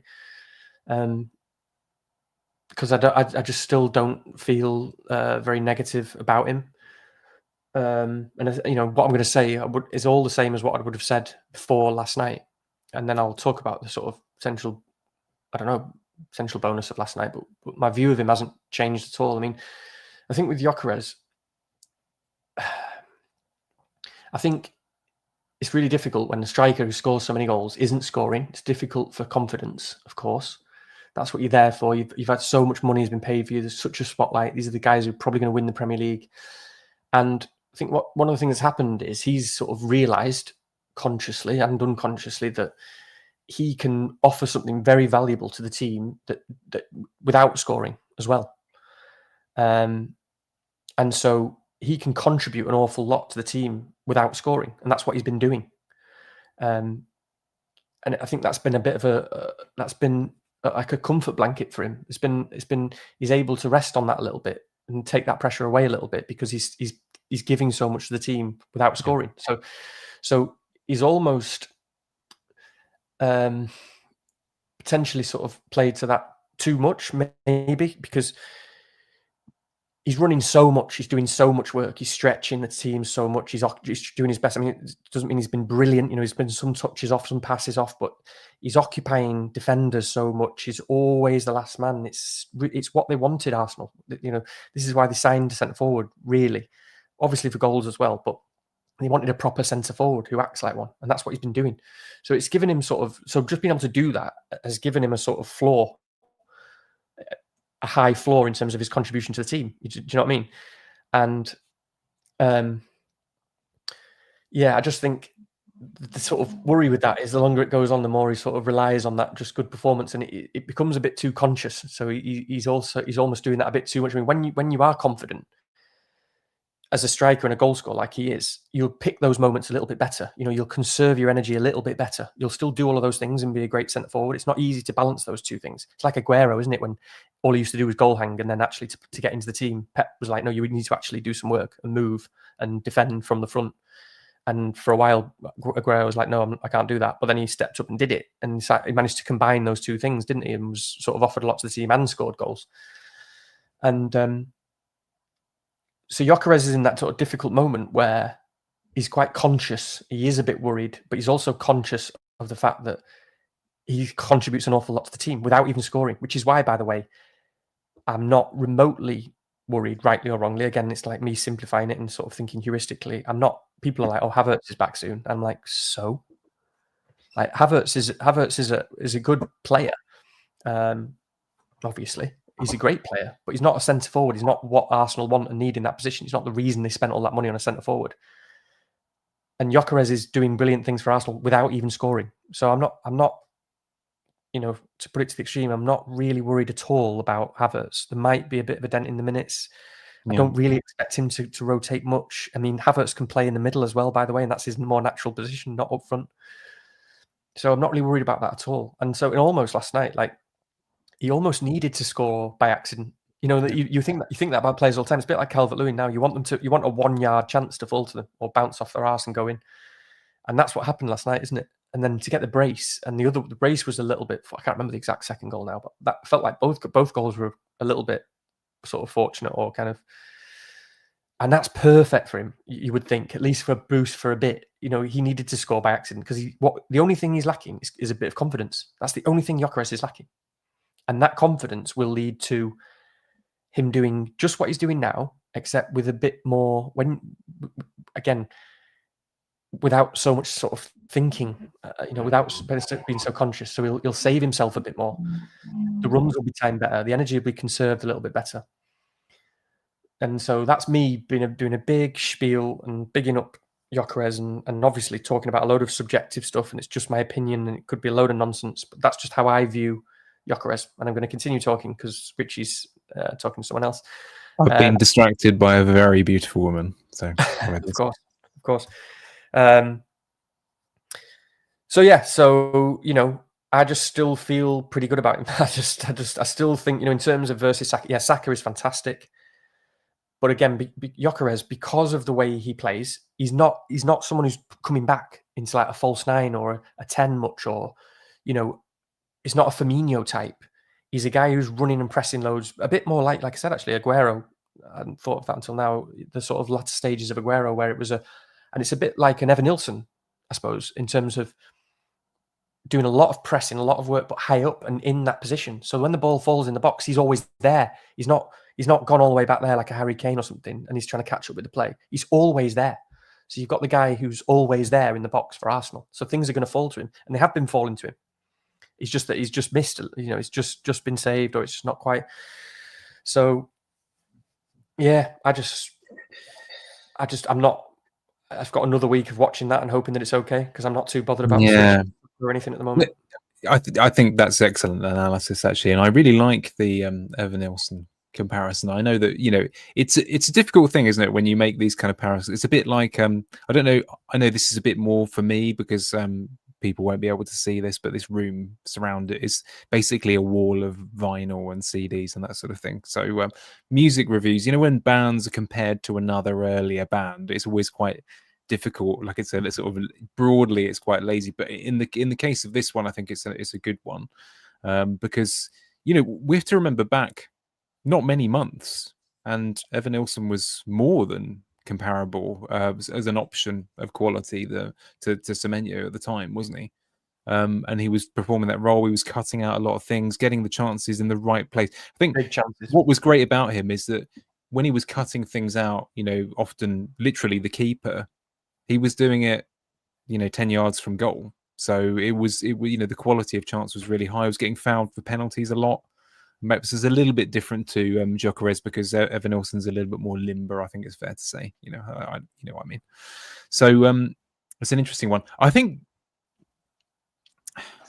I'm finding this one difficult because so if you're in a structure like mine, we'll come to it in a minute or two. You're in a situation where you got a Bruno and a Gyokeres in your team, no Saka, that kind of thing. Your structure is quite rigid. It's quite difficult. So if you have 4 or 5, and I know that we can burn, but no one burns transfers really, do they? It is a difficult situation to kind of be in. I think personally, there's enough there. There's enough there that's made me think, okay, if I had 5, and I was really confident about Krupi's minutes, I might do the switcheroo that a lot of people were doing, and that I think that's perfectly fair. Saka does edge the routes to points. We know he's a tested thing. We know he's a brilliant player. He's a better player than Gyokeres, and that sort of thing. So I think that's a perfectly fair, legitimate move. I think if you're in a situation like me and some other managers, a lot of people around wildcard 4-6, something like that, with maybe 4 transfers, and it's enough probably to think, okay, I'll take another week. Take another week to have a look at that and just see how it kind of pans out a little bit. And part of the reason, by the way, is I'm not entirely as convinced as other people that I need Saka. So I think it's an interesting one. Like, is it preferable if I was on wildcard? Yes, very probably. But if you're in a situation where you think, well, their defense is absolutely ridiculous, and I don't think anyone should underestimate that. I know that there was a few good chances last night from, God, who was it? Atletico. Yeah. But they're just a phenomenal defense, and there are so many good options there. You can build a perfectly brilliant team and have Gyokeres. You can have a perfectly brilliant team and not have Saka. So I do think it's something that deserves quite a lot of thought. However, I will admit, what was it? The last league game that they have, the Fulham one, a lot of it was going back through Saka again. It's hard to deny that. And I know that people got quite excited about DEFCON, etc. So there's perfectly good reasons. But last night, it was a good example that they share it around. And sometimes it could be Gyokeres, even if it just hits him on the arse. Yeah. That's all you have to do. I mean, when Gabriel Jesus was up top, a different type of player, obviously, but he was a little bit of a streaky player. But when it was good, it was a great pick, and that's the kind of strikers that they've had. Unfortunately, they don't have necessarily someone terrifically kind of reliable. I don't know enough about that Havertz situation, so that's something I would look into if I was thinking about this carefully. And someone, I have to say, wrote in a few weeks ago and was saying about Calafiori, Timber, and Gabriel. If I was in a position to do that easily enough, it would be pretty tempting. I mean, Calafiori looked absolutely. He was on it, wasn't he? He still is behind the other two for me, but did look incredible. I didn't realise that enough Arsenal fans were actually writing to comment sections, that sort of thing, thinking, oh, actually, I'm really pleased that he's rested because he's got knee issues and so on. And I hadn't quite appreciated the extent of the issues with Calafiori's knee in the past as well. I don't know enough about that, so perhaps the chat do. But that's something to kind of pay attention to perhaps as well. So yeah, it's an interesting one, this situation. But I just think, okay, personally, I've seen enough to not really like the other midfielders enough. That would be my position on it. But I mean, like you say, there's some big factors to consider, and we'll talk about this on the wildcard. So first of all, Gyokeres is £1 million or whatever less than Saka. And second of all, there are more midfield options if you want a big squad, a stronger bench, and all that sort of stuff. Because basically, I just completely forget about Krupi Jr. I mean, I don't know unless I don't know and he's out for it. He could be out for ages, and that changes things. If Evan Nilsson is out for ages, that's different. Well, let's just assume for a moment that all we know is that he could be out for a couple of weeks or two or 3 weeks. Then that obviously changes everything. And Krupi Jr. is only useful this week, and that can be very useful, by the way, because a lot of people maybe wildcarding and so on. It means they can bench your Palace players and play a guy who's really good this week and then get him back to third sub where he belongs. So obviously there's relevance there. But that aside, in the more long-term view is there aren't as many good strikers and there are more good midfielders. So in terms of a squad, you get more players you can have in midfield if you have Gyokeres rather than Saka. And you save £1 million. Just without repeating too much again, I don't want to, in terms of Havertz, again, I could be wrong, but I think everybody overplays this sort of thing massively because it's just like this objective thing, or he can play there, so therefore he might. It's like they're a top team and they've got players in every position who could play in every position. Yeah, is Declan Rice going to get rotated? No. Is Saka going to get rotated? No. Whoever else you want to pick, the main guys, Zubimendi, then no. Is Gabriel getting rotated? No.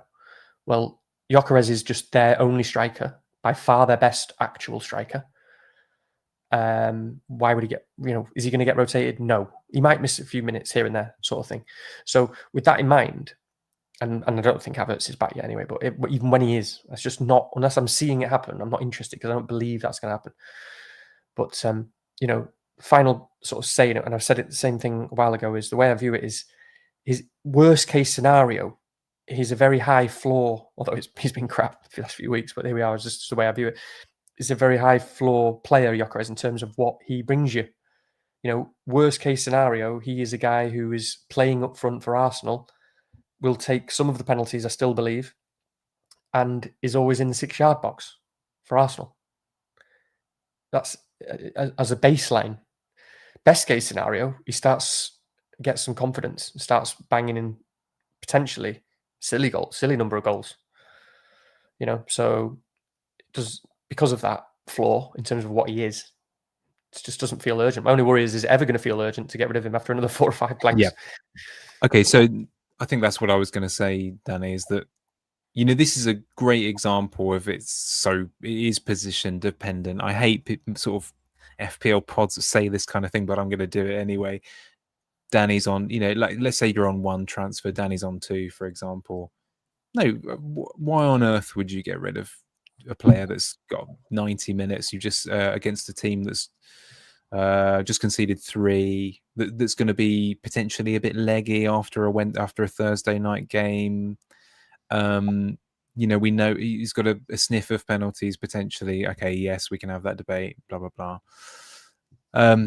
It's never going to be urgent, as you say. Actually, what's interesting about what you said is there's lots of those positions in people's teams. Like, okay, Raya is another one, right? I mean, I've probably called a little bit on that, but getting rid of him. But it's never going to be urgent. But if you're in a situation with 4 or 5 transfers and you can do something better, then it's perfectly legitimate. So I don't know. I think I'm settling towards leaving it again. But we'll come to, I don't want to ruin the next segment.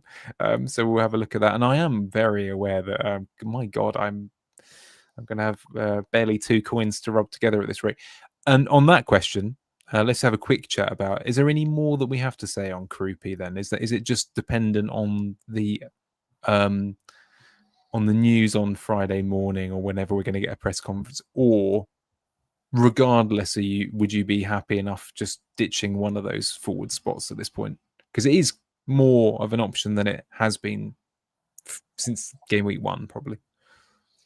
I'm trying to do 2 things once. I'm listening bench boosts are largely gone. I was just going to say, I think Gareth in the chat said last he heard was Havertz was back maybe game week 12 or 13, so that's good to know. And I mean, that sort of thing is always best case, so it could be longer than that. So good while off. And even when he comes back, he's going to take ages to be match fit and blah, blah, blah. So he's not going to be starting for Arsenal for a long time. And he's not going to be starting instead of Gyokeres.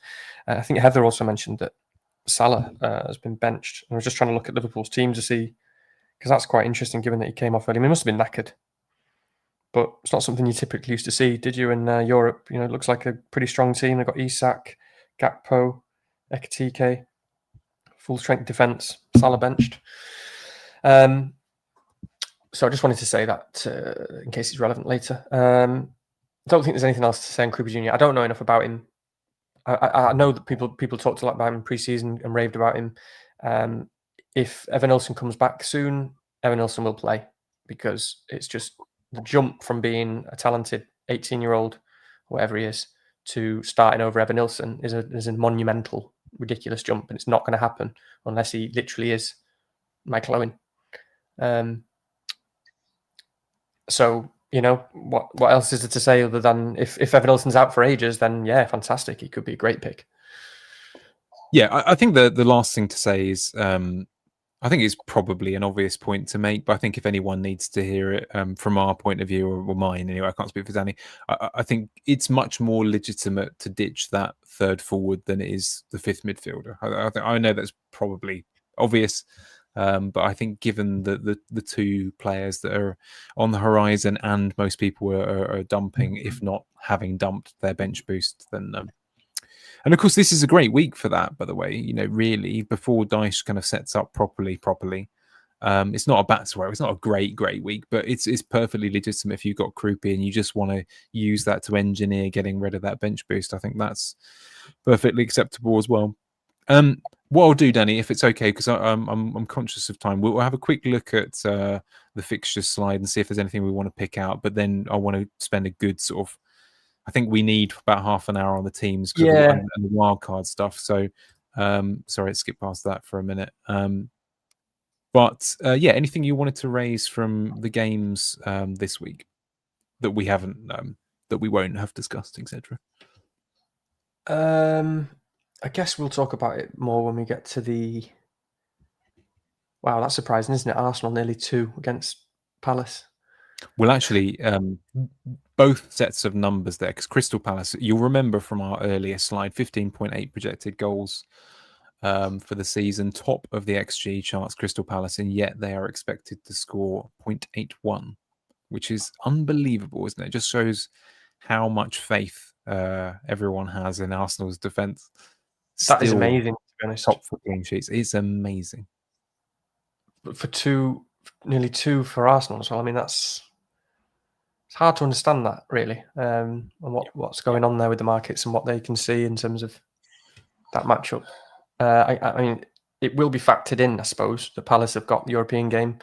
Maybe those numbers will change at the end of the week, especially if Palace, for example, rotate a lot on Thursday, I guess. But that's surprising, because you certainly think that game is going to be tight. I mean, it's hard to imagine that game not being tight, even if you expect Arsenal to win 1-0 or 2-1. I think other than that, we can probably talk about it when it comes to the games. I mean, look at Burnley there. I mean, Wolves with a 40% chance of a clean against anyone. But yeah, to Burnley. I think the thing I will pull out, Danny, if that's okay, other than it's made me a little bit more comfortable about playing Rodon, for example. I mean, okay, so I already knew it was an okay fixture, of course. And in a situation like mine, I've got 2 injured defenders at the moment. So with 4 transfers, it's pretty tempting, as you can imagine, to shore up, especially with Gabriel going off a little early last night. I think that's okay, but keep a bit of an eye on that, because I might have to make a transfer to sort that situation. And I'm in a situation where I can't bring anyone in I want in one transfer as well, so it's a really awkward one. Yeah, I'm playing a Leeds defender as well, and it is a nice. It does allows a lot of us, doesn't it, basically, to roll another one on paper. Yeah, even though we're playing, it's huge, actually. And the other thing is that I was a little bit surprised that Newcastle's defensive projections were not better than Arsenal this week. I know I know projections aren't everything. Rob T, Solio do great work, etc. But we're all in the habit of trying to find the patterns. As someone who was quite keen also to get Pope in at some point, it's okay to potentially wait another week for analysis as well. But actually, the thing I wanted to just draw, I know time will defeat us probably, but just on captaincy, because captaincy going forward is increasingly important, because this is the period where, pardon me, Haaland's fixtures get just marginally a bit stickier. This week, for example, City are they're, I don't know, like the 5th or 6th best XG there, aren't they, actually, in projected stuff? So they're behind Liverpool, they're behind Newcastle, they're behind Chelsea, they're behind Man United, they're behind Arsenal, and almost, they are behind Bournemouth as well. So Captain Croupy Jr., there you go. So that's interesting, isn't it? And of course, going forward, this would have been, or is the week that analytics, I don't like to generalize them, but there is potentially a trend in the numbers that you could back Haaland to Salah. I think most people they're not robots exactly, are they? It's not going to happen like that, and so on. But captaincy, I just wondered if you wanted to comment about that now, and I can bring up a matrix for future weeks as well, if you like. Yeah, Baker's just messaged to say Gooey's scored. So that's interesting for Chelsea, because we'd like to see him start this weekend as João Pedro owners. I mean, I thought you were going to say when you talk about analytics was obviously Bruno Fernandes as well, because I think last time I looked, Bruno Fernandes is ahead of Haaland on review. Oh, is he? Okay, yeah. just about, for example, this week. I'm not suggesting. I doubt many people will go there, but it is one of them. We'll talk about United. We'll have to talk about United. But what were you saying? Just captaincy in general. I mean, the City game, it's one of them, isn't it? At the moment, okay. Frimpong might be injured. Yeah, because Haaland, you can't. It's one of them where despite whatever you feel about a game, for me, it doesn't make sense to go against him, because we have to just go with the incredible amount of evidence of what we're seeing and just how consistent he is. I mean, we know that he individually is ridiculous. I still have I still do have a sort of portion of my mind that thinks City are a bit fragile this year as a whole, and they're not close to what they were. And I don't think they're going to win the league, and I don't think they've really got a chance. And I hope I don't say I hope I'm wrong, but I might be wrong there, and it's very early to say. But they just seem a little bit fragile. I don't know. So that's quite interesting, because Villa have been a bit better, haven't they? And a bit better. And when Villa are really on it, and the manager, they're very, very hard to beat. So it's a bit of a weird one where we're all going to be on Haaland, but it could be a difficult game for City. That we just don't know.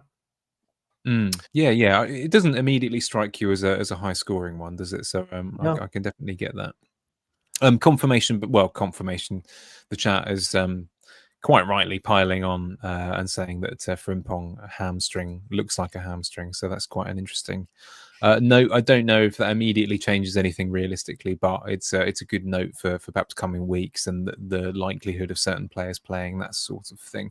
Just a quick, I won't do this at length, Danny, but this is what I was referring to, captaincy matrix. So for those of you who are a little bit more willing to take against the sort of perma robot captaincy side of things, you've got Aston Villa away for Haaland this week. But yeah, I mean, as you can see from our good friend Lego Mane's graphic on the screen there, you'd have to tune in for this one, I'm afraid, if you're audio.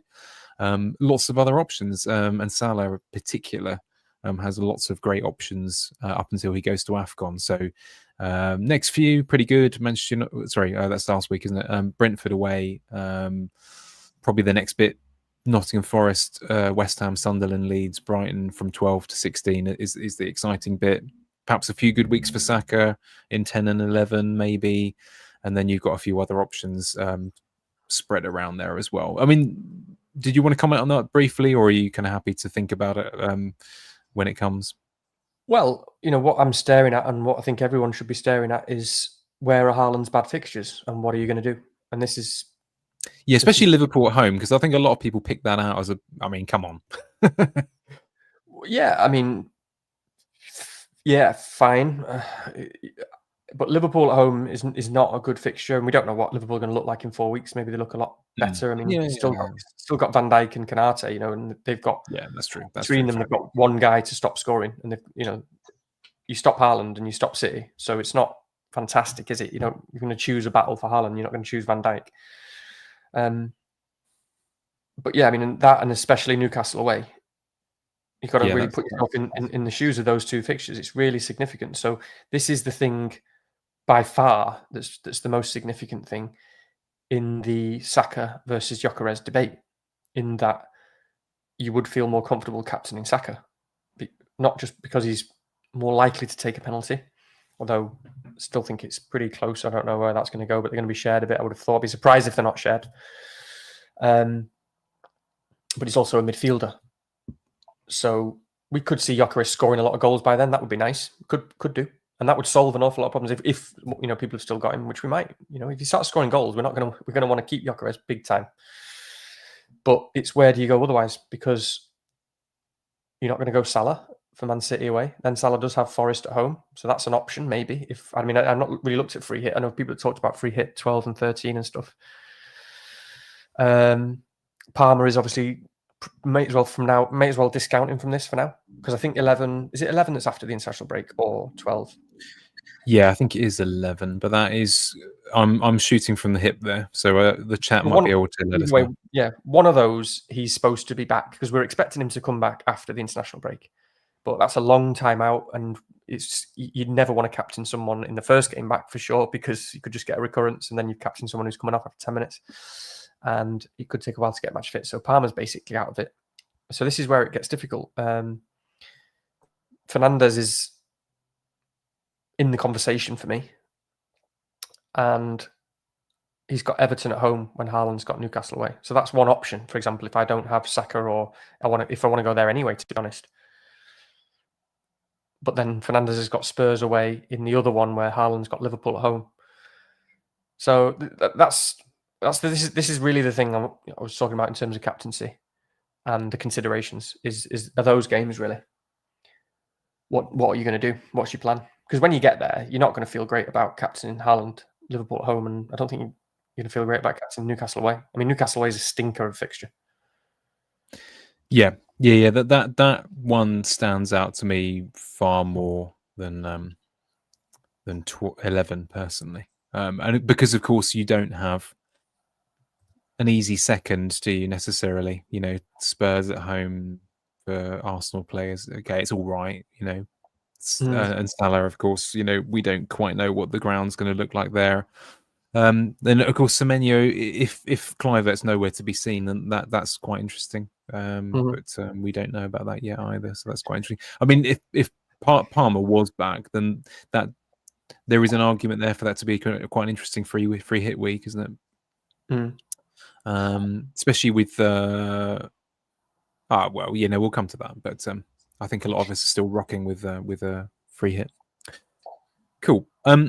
Do you mind if we go to some of these wildcard drafts? And I mean, we didn't have a great deal of time to prepare and think about this, because I don't know whether it's a popular week for wildcard or not. I suspect 8 was, and 10 might be.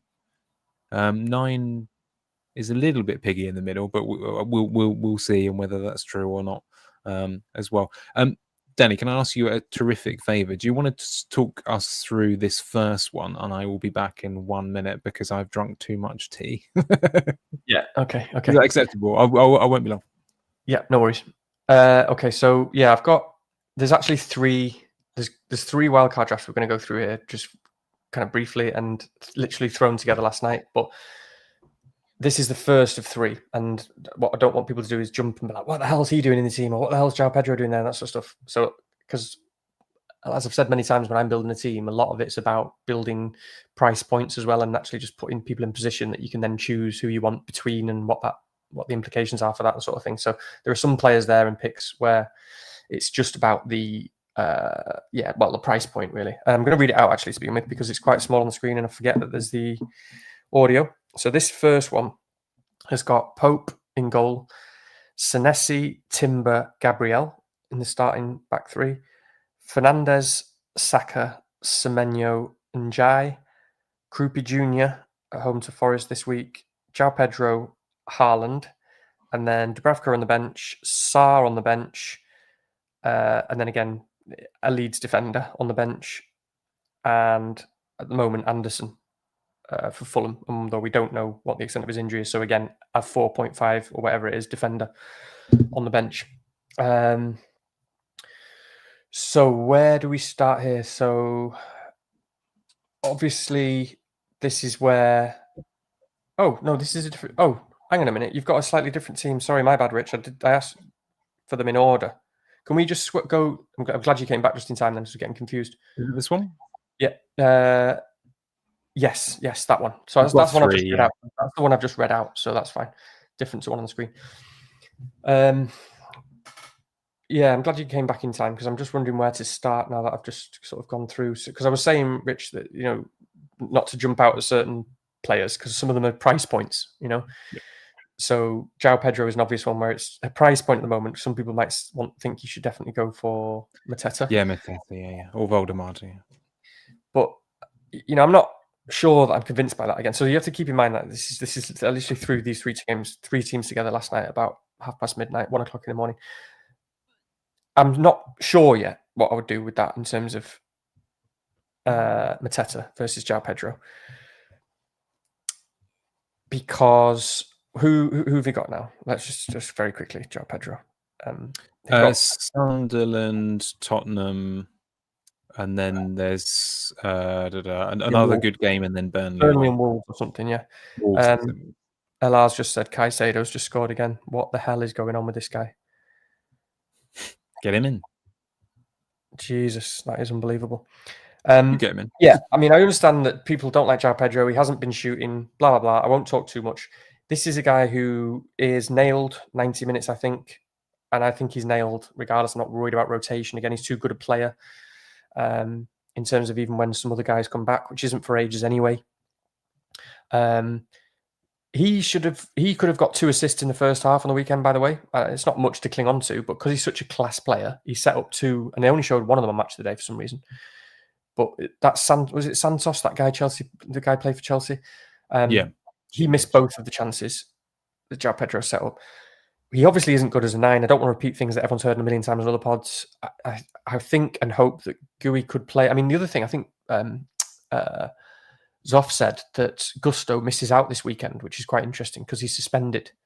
And therefore, he thinks that, and I'll wait for Neil's predictions as well, but therefore he thinks that that means Caicedo and Enzo, which is another point on the Enzo thing, goes back into midfield this week because Gusto can't play, which he therefore thinks it's more likely again that João Pedro goes into the 10 and Gui or a striker up front.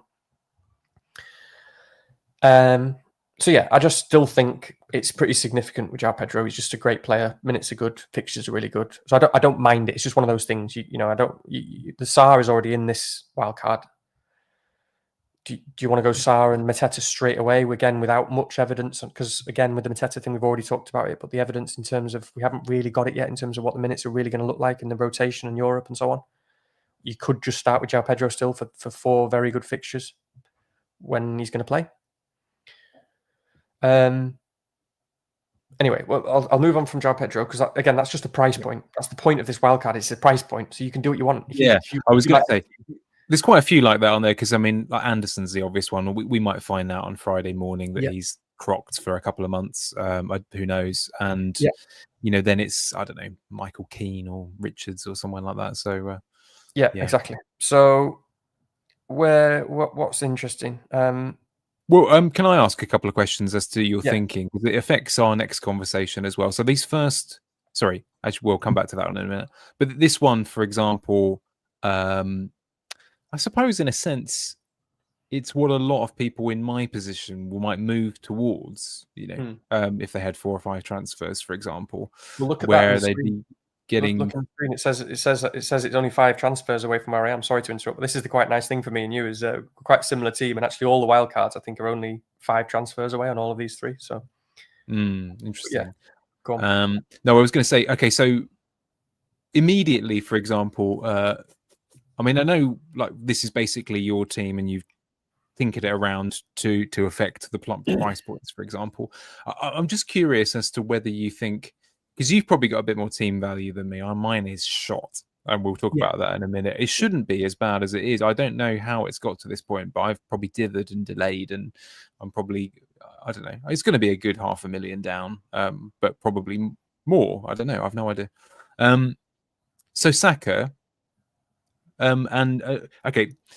At the moment, like I'm in a situation where I've got Gyokeres and Bruno. It's quite hard to move things around because I do love those sort of relatively expensive defender picks at the moment, Timber, Gabriel,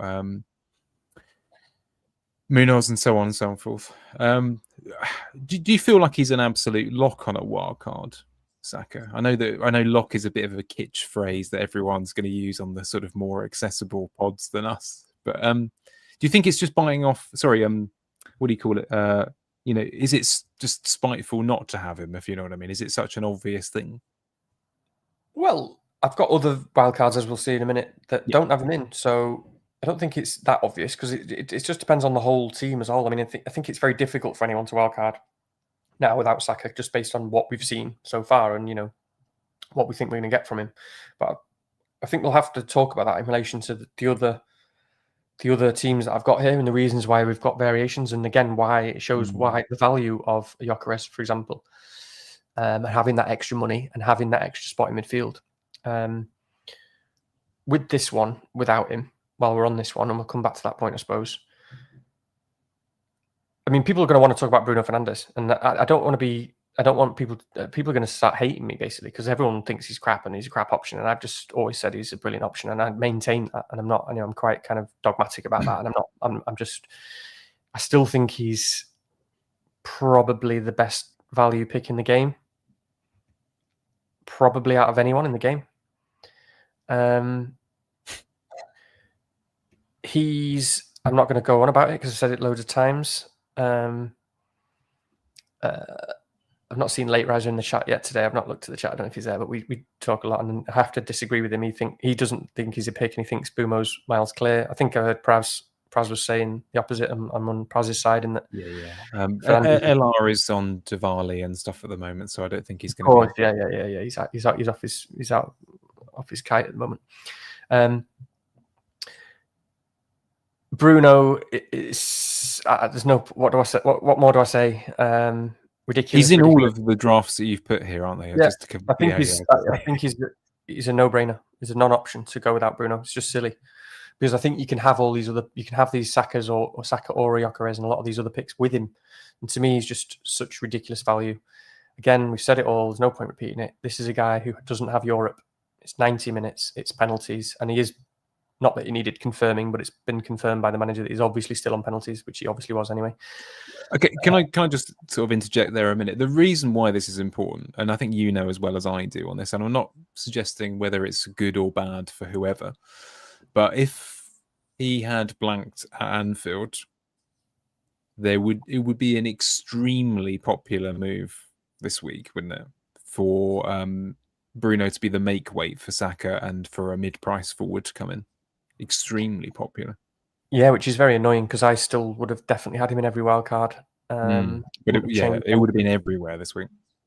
Well, the good thing is hardly anyone owns him anymore as well. So, we say everywhere because we think about our circles and no one's bringing him in. All of the kind of strictly analytics managers own him, but he was like 10% EO, which is a lot less than that now. He's probably about 8% EO at reasonable ranks. Like no one owns this guy. And that's what I said last week. That's why I said he's the most exciting pick in the game because no one's going to buy him. The price point isn't there for people to buy him. People don't have structures to get him. So it's actually the most exciting pick for me because you've got a guy who I think is the best value player in the game and nobody owns him and they're not going to own him. And, basically subjectively to most people, he's a bad pick, but objectively, he's an incredible pick. So we've got an objectively incredible pick that no one owns. We saw it on the weekend in terms of just the avenues are ridiculous. The avenues are ridiculous, and the bonus potential, which we already mentioned, we said last week, the penalties are a bit different for him because any contribution takes him to really high on the bonus. So when he needed an assist to get full bonus, the avenues are just ridiculous. The only problem with Fernandes as a pick is the team. Obviously, the team is united as a team, and weirdly and annoyingly, beating Liverpool away doesn't really change anything in terms of what we are and what we were. I said last week, I low-key expected us a performance and a result even against Liverpool. And it's no different to even last year. We drew 2-2 at Anfield. Talked about this last week. That was when Liverpool were league champions and were really good. Amorim does this against great managers because he is obviously tactically very good. And one of the things when they talk about the breakdown of the game and they looked at I can't remember what it was on Match of the Day and stuff like that, and they obviously set up this kind of tactic of winning those second balls, hitting long balls direct or some more long balls direct, and then swarming players, and they won virtually every second ball. And that was a huge contribution to winning the game and playing really well. And obviously you don't do that against teams that you have more possession against. And this is where we've been struggling in the games where we are not expected to win and we have more possession. So unfortunately, it doesn't really tell us about what they're going to be like. It's a big confidence boost, which is good. And it's a boost for the manager, which is good. But that's my only concern about Man United is I still don't know what to expect in these next few fixtures where they're better. And by the way, the fixtures are brilliant for a long time, and this is I did the fixture. I looked at the fixture ticker whilst so sort of a long fixture ticker, slightly selective up until when United's fixtures turned bad, which is game week 22. It's basically when Man United's fixtures turned bad in game week 22.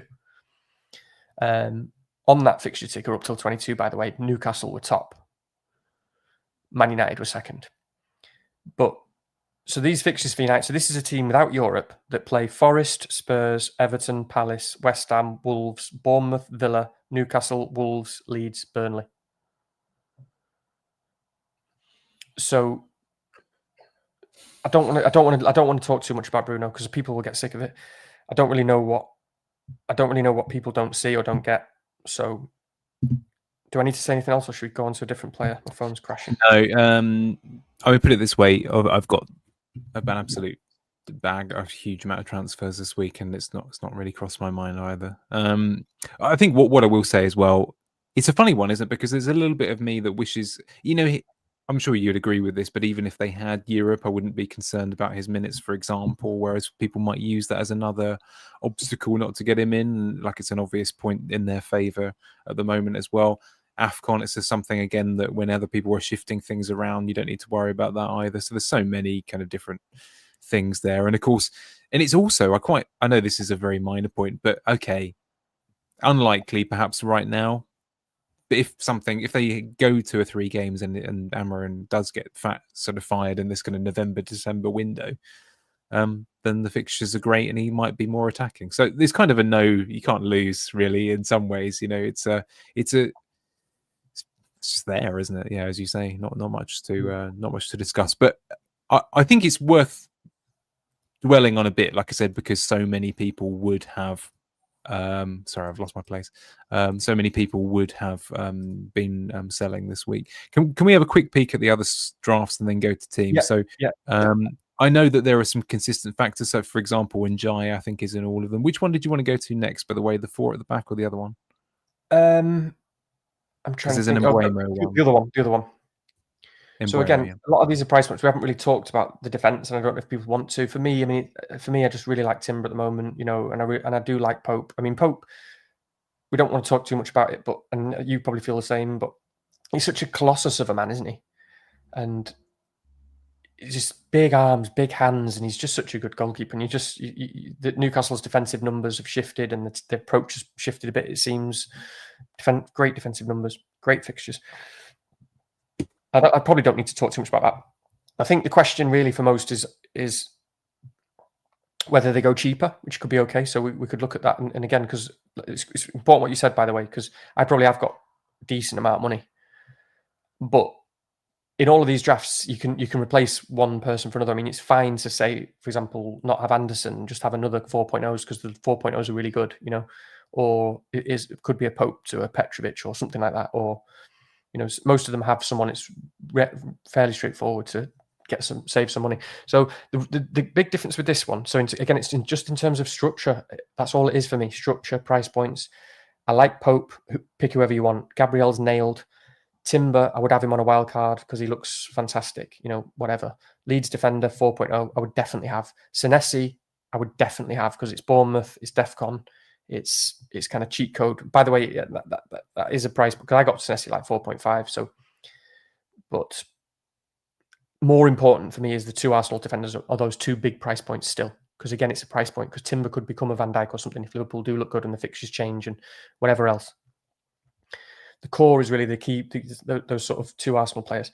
So this team, the only difference with this team, which necessitates Gyokeres over Saka, and this is actually one of the quite nice things about Gyokeres over Saka is because he gives you that extra midfield spot and the extra money gives you someone. So it gives you that price point of in there is Bumo alongside Fernandes. But obviously that could be, so when I'm thinking about that price point, I'm actually thinking of, for example, Gakpo.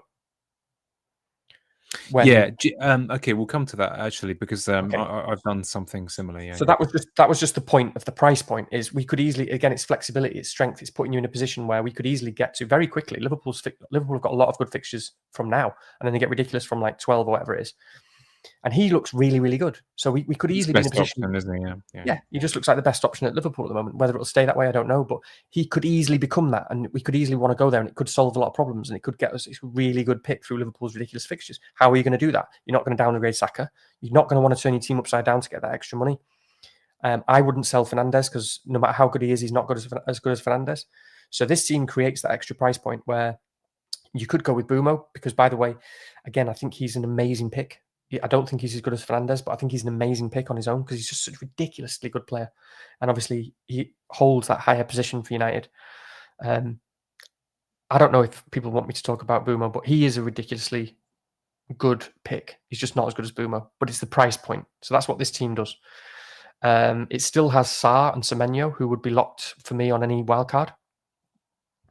Oh yeah, so this one there's no Njai. Okay, yeah, that's no one. Njai. There's no Njai. So you've got the dead spot in midfield. Because this is just what it is for me. It's about price points and flexibility, but it's also about where are you willing to make the sacrifices. And for me, those sacrifices aren't in, for example, the Arsenal defenders or those 2 price points. Ideally, I would want Pope. Semenyo and Sarr are a lock. Fernandes is a lock. The price point of João Pedro is a lock. So João Pedro means you can have Mateta because he could be amazing and you could just want to start with him there. So it's a price point. And then obviously it's Gyokeres versus Saka. You see what I mean? So I'm just around similar stuff, but I've created that price point, which gives me an option, which I think is really quite attractive to have that player in a Boomo who no one owns and a price point in a Boomo / Gakpo who most people can't get to. And what we, in terms of each week building up extra evidence and what features there are of wildcard 4 and wildcard 6 and wildcard 8, actually Gakpo, we needed the Liverpool game for him to really rise at the moment in terms of what we know to that prominence of that level of it's like, oh, this guy is actually the only one, I think, like Baker said, is the only one who's like operating at the level that they were all at last season. Like he just looks like he's looking around going, what are you guys doing? Can I just say one extra thing there as well? I mean, it's a bit of a redundant debate because we just don't know. I think when AFCON comes around, I wouldn't be surprised if he's the penalty taker. I don't know whether, I know it's not a huge factor in our minds. Yeah, no, good point. Good point. He said publicly he's a real favourite of the manager and all the rest of it. I think it's perfectly possible that, put it this way, anyone bringing in Isak, which looks increasingly difficult to justify, I'd be very wary of banking on penalties. Put it that way. So. Yeah, no, it's a fair point because Gakpo is the sort of guy who steps up. By the way, my phone is going off non-stop. Van Dijk scored, Kanate scored, Ekitike scored. Chelsea have got a penalty, but I don't think João Pedro's on the pitch. I don't think he started, but Enzo is on the pitch. Enzo, I might be wrong. The chat can tell us. I've not got the chat on at the same time now. Yeah, Enzo scored. Enzo took it, but there's no Pedro on the pitch. But damn, that's another Enzo in these drafts, Danny. But he might just be on pens full stop anyway. Especially when you've scored them both. Do you want to quickly skip over to the last one? I don't know if I hope people don't. We've got to move through a bit. Hope people don't, because there's not huge differences anyway. It's just useful to No. So the other one, when I'm looking at those 2 teams, So the other one, when I'm looking at those 2 teams, I'm asking myself, what are the sacrifices? What are we potentially missing out on that moving forward we might want? And that this could look different because you could have it instead of a Timber. You could shuffle that, and you could just go back to Raya, who could just end up being brilliant. Could end up being the one, which is Munoz.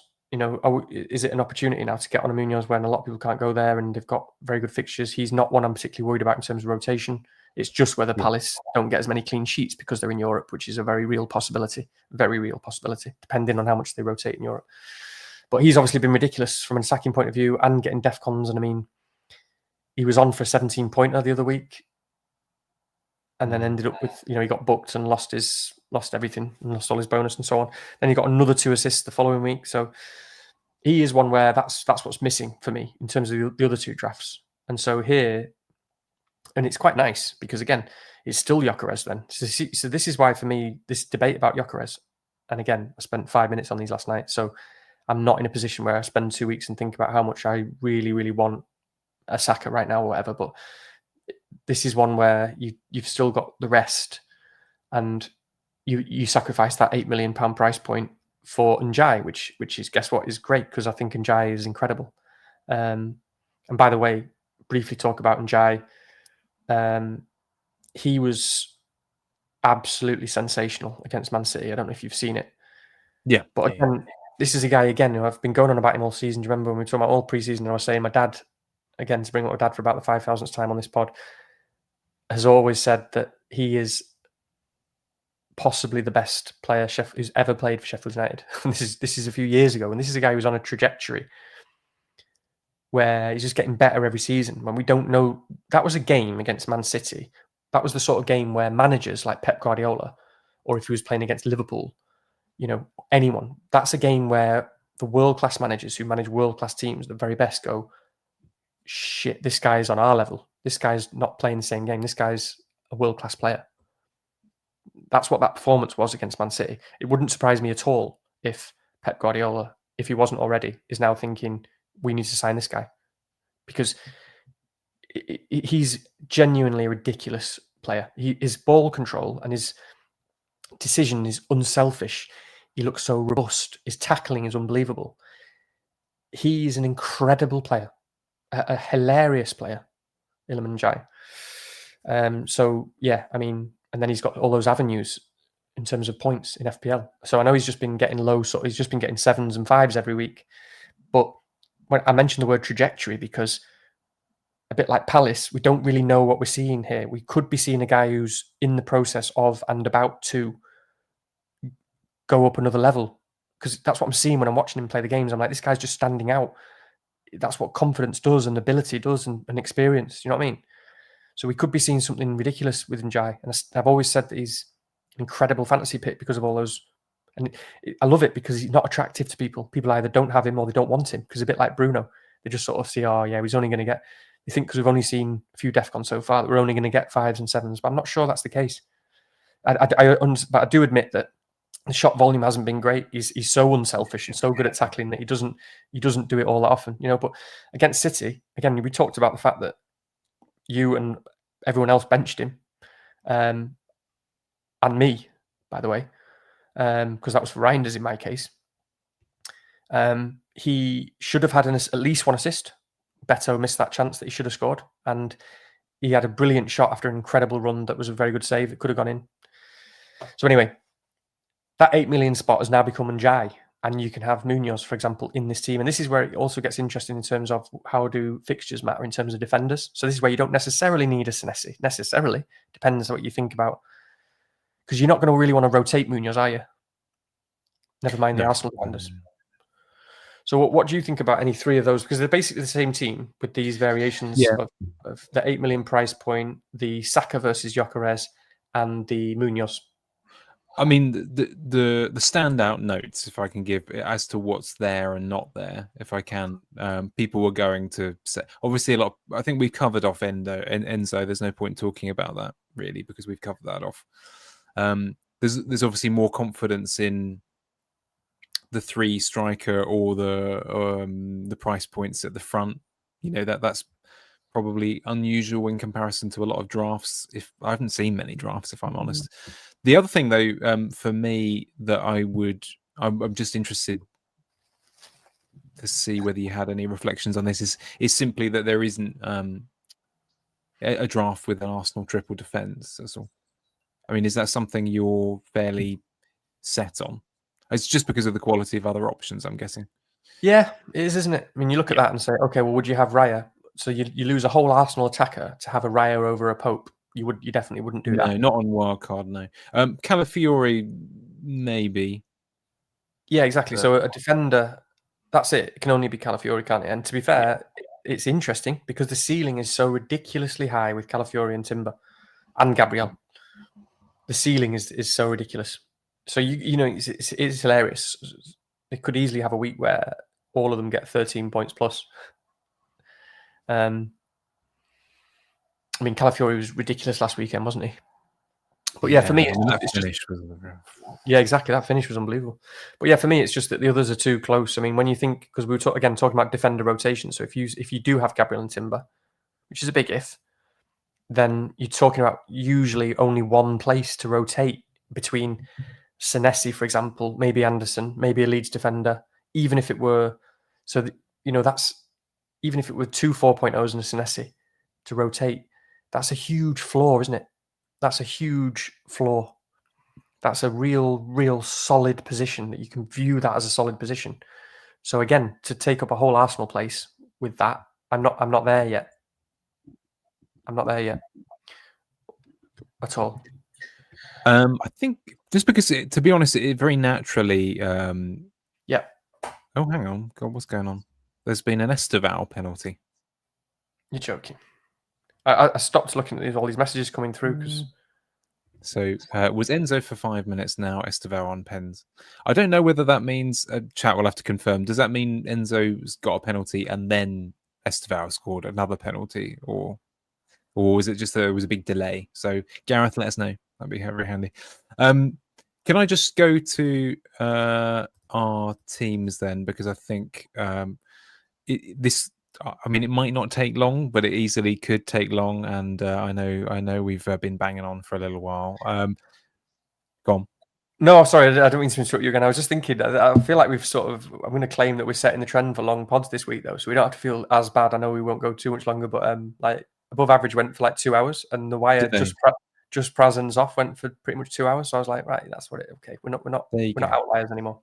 Yeah, well, I mean, you know, they probably watch and are taking notes. So not really. I'm sure that's not the case.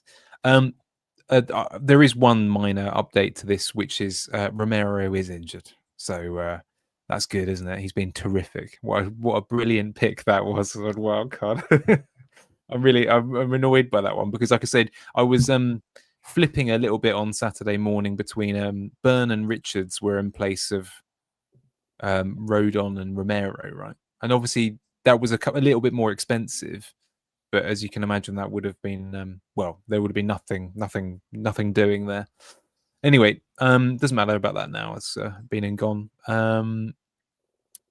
So yeah, my situation. What I'm going to do very briefly here is I've got this team, but I'm also going to just flip forward to what it could look like in game week 10 briefly, because I've cooled down a little bit. I'm probably not doing much, but we still need to have this conversation because as much as anything, Danny, I can see a situation on Friday and Saturday where honestly I'm so there's so many things that I want to sort out. I'd like to have a clearish idea as soon as possible so that I can, you know, ideally maybe there's 1 or 2 moves that I could put in place fairly early on, just so that I'm not kind of missing out on the things that I want to do, whatever that is, of course.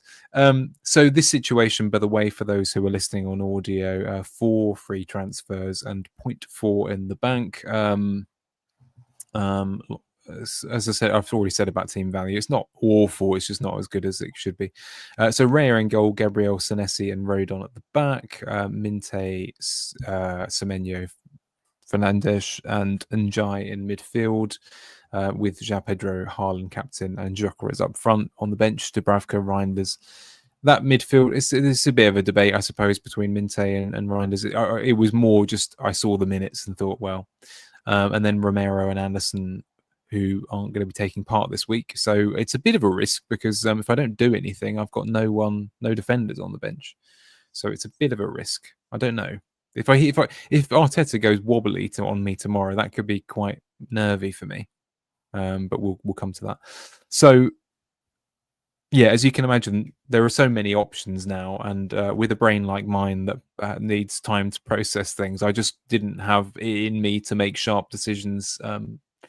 Whatever it was, Sunday, Monday night, etc. So I've missed out on a lot of value, but nevertheless, I'm kind of happy about it in some ways because I think I would have gone Woltemade, and people have noted this. We've not gone off him. It's just simply a structural issue, isn't it? I think as much as anything else, he's a good pick. But it's just a structural issue whether you want 3 forwards, and I think that's the thing there. So it very probably would have been him that would have come in to allow funds to move Romero up to Timber, or I can't do, for example, Raya and Romero to Timber and Pope anymore because Timber's gone up. So all of these nice things that I could have done if I was more decisive are gone. So it's a funny one. There's not much I can do without using more than one transfer, basically. So I will show you some routes in a minute, but they are quite similar to your wildcard draft. So what are your first thoughts on this lot? Well, my first thought is I like that you operate like that. I like that time always wins over price for you. I think that's a real strength as a manager, really. You know, when you do like a lot of time to think about it. So time should usually win. I mean, usually 90% of the time it should win. Man, I think this is another one of those cases because it's always good to roll again or whatever and get more time. So Just on Woltemade as well. Obviously, we talked a lot about it last week, and I talked about him probably too much. And I just want to say that despite what I was saying about Woltemade, for my own personal view, was that he ticked this huge box in terms of, at the moment, at least, in terms of what I'm seeing at the moment, in terms of a personality, and therefore how he is on a pitch and how he focuses. But that doesn't have anything to do with what he is as a player or what he could be like as a player. And I'm not really sure about that yet. I mean, he still looks like the sort of Berbatov type who, we're not seeing loads of chances to him, are we? We're not. I don't know what sort of volume he's going to get. I think he's really solid in that when a chance comes, he's going to be really solid with it like he has been, and that's massive. And if he's good on bonus, that sort of thing, it's massive. And he'll have some share of pens when Gordon comes off, that sort of stuff. There's a lot of boxes ticked there, but it's not like I'm really scared of the guy. It's not like he doesn't look like a big goal scorer. And there's not a lot of volume there. So you could, I don't know, we don't know yet. We could see 3 games in a row where he doesn't actually have any chances, and just sort of, because he's quite deep sometimes. He wins a lot in the air, and he's sort of catching up a little bit. He's not a fast guy. I don't know. So I'm just saying, with Woltemade again, it's another one where I don't mind just watching it and seeing, even though he ticks those big boxes. So that's all I'm thinking, really. I'm thinking, I mean, I look at yours and a bit similar to you. It's like, if Palace had a good fixture, it would be very different, wouldn't it, I suppose, this week, in terms of making room for Palace players in some way, or especially Sarr, maybe for Minto, that sort of thing. Yeah. Another one is, we barely need to look at my team or talk about my team, so we can do it at the same time here. Is the other one is Reinders, isn't it? And I feel like it's another one where I still want to see another week. It's quite confusing with Reinders now. Yeah. I thought he still looked really good, and you never know with an international, but it could be that maybe your body's just a bit different after the international break, and maybe he was a bit tired. He came off early. Maybe it was just a purely tactical thing for that game, because he still looked really good to me, and he looked kind of sharp and getting into good positions still. So I'd like to know more about Reinders, in other words, because obviously City have got great fixtures coming up, haven't they? I suppose. Go on. One of the only there are some big shifts that I could make. Like obvious ones, like the Gyokeres Krupi Saka business that a lot of people might do. You could do a slightly different version of that, where you go to Mbuemo, for example. I'll show you in a minute.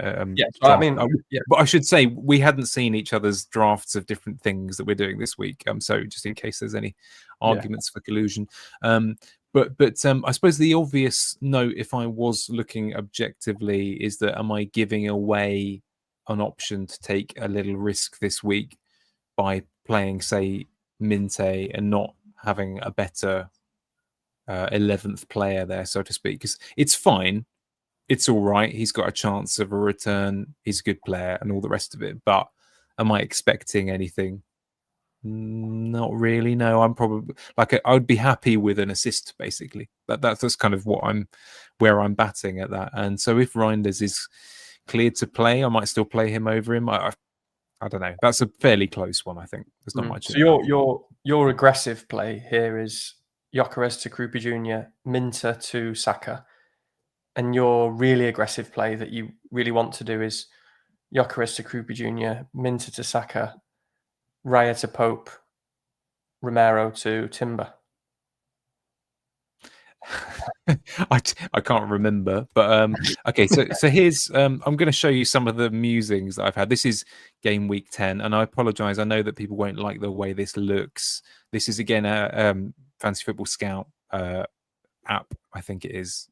And again, the Mateta João Pedro, that's a price point thing. I was just seeing whether I could afford it, basically.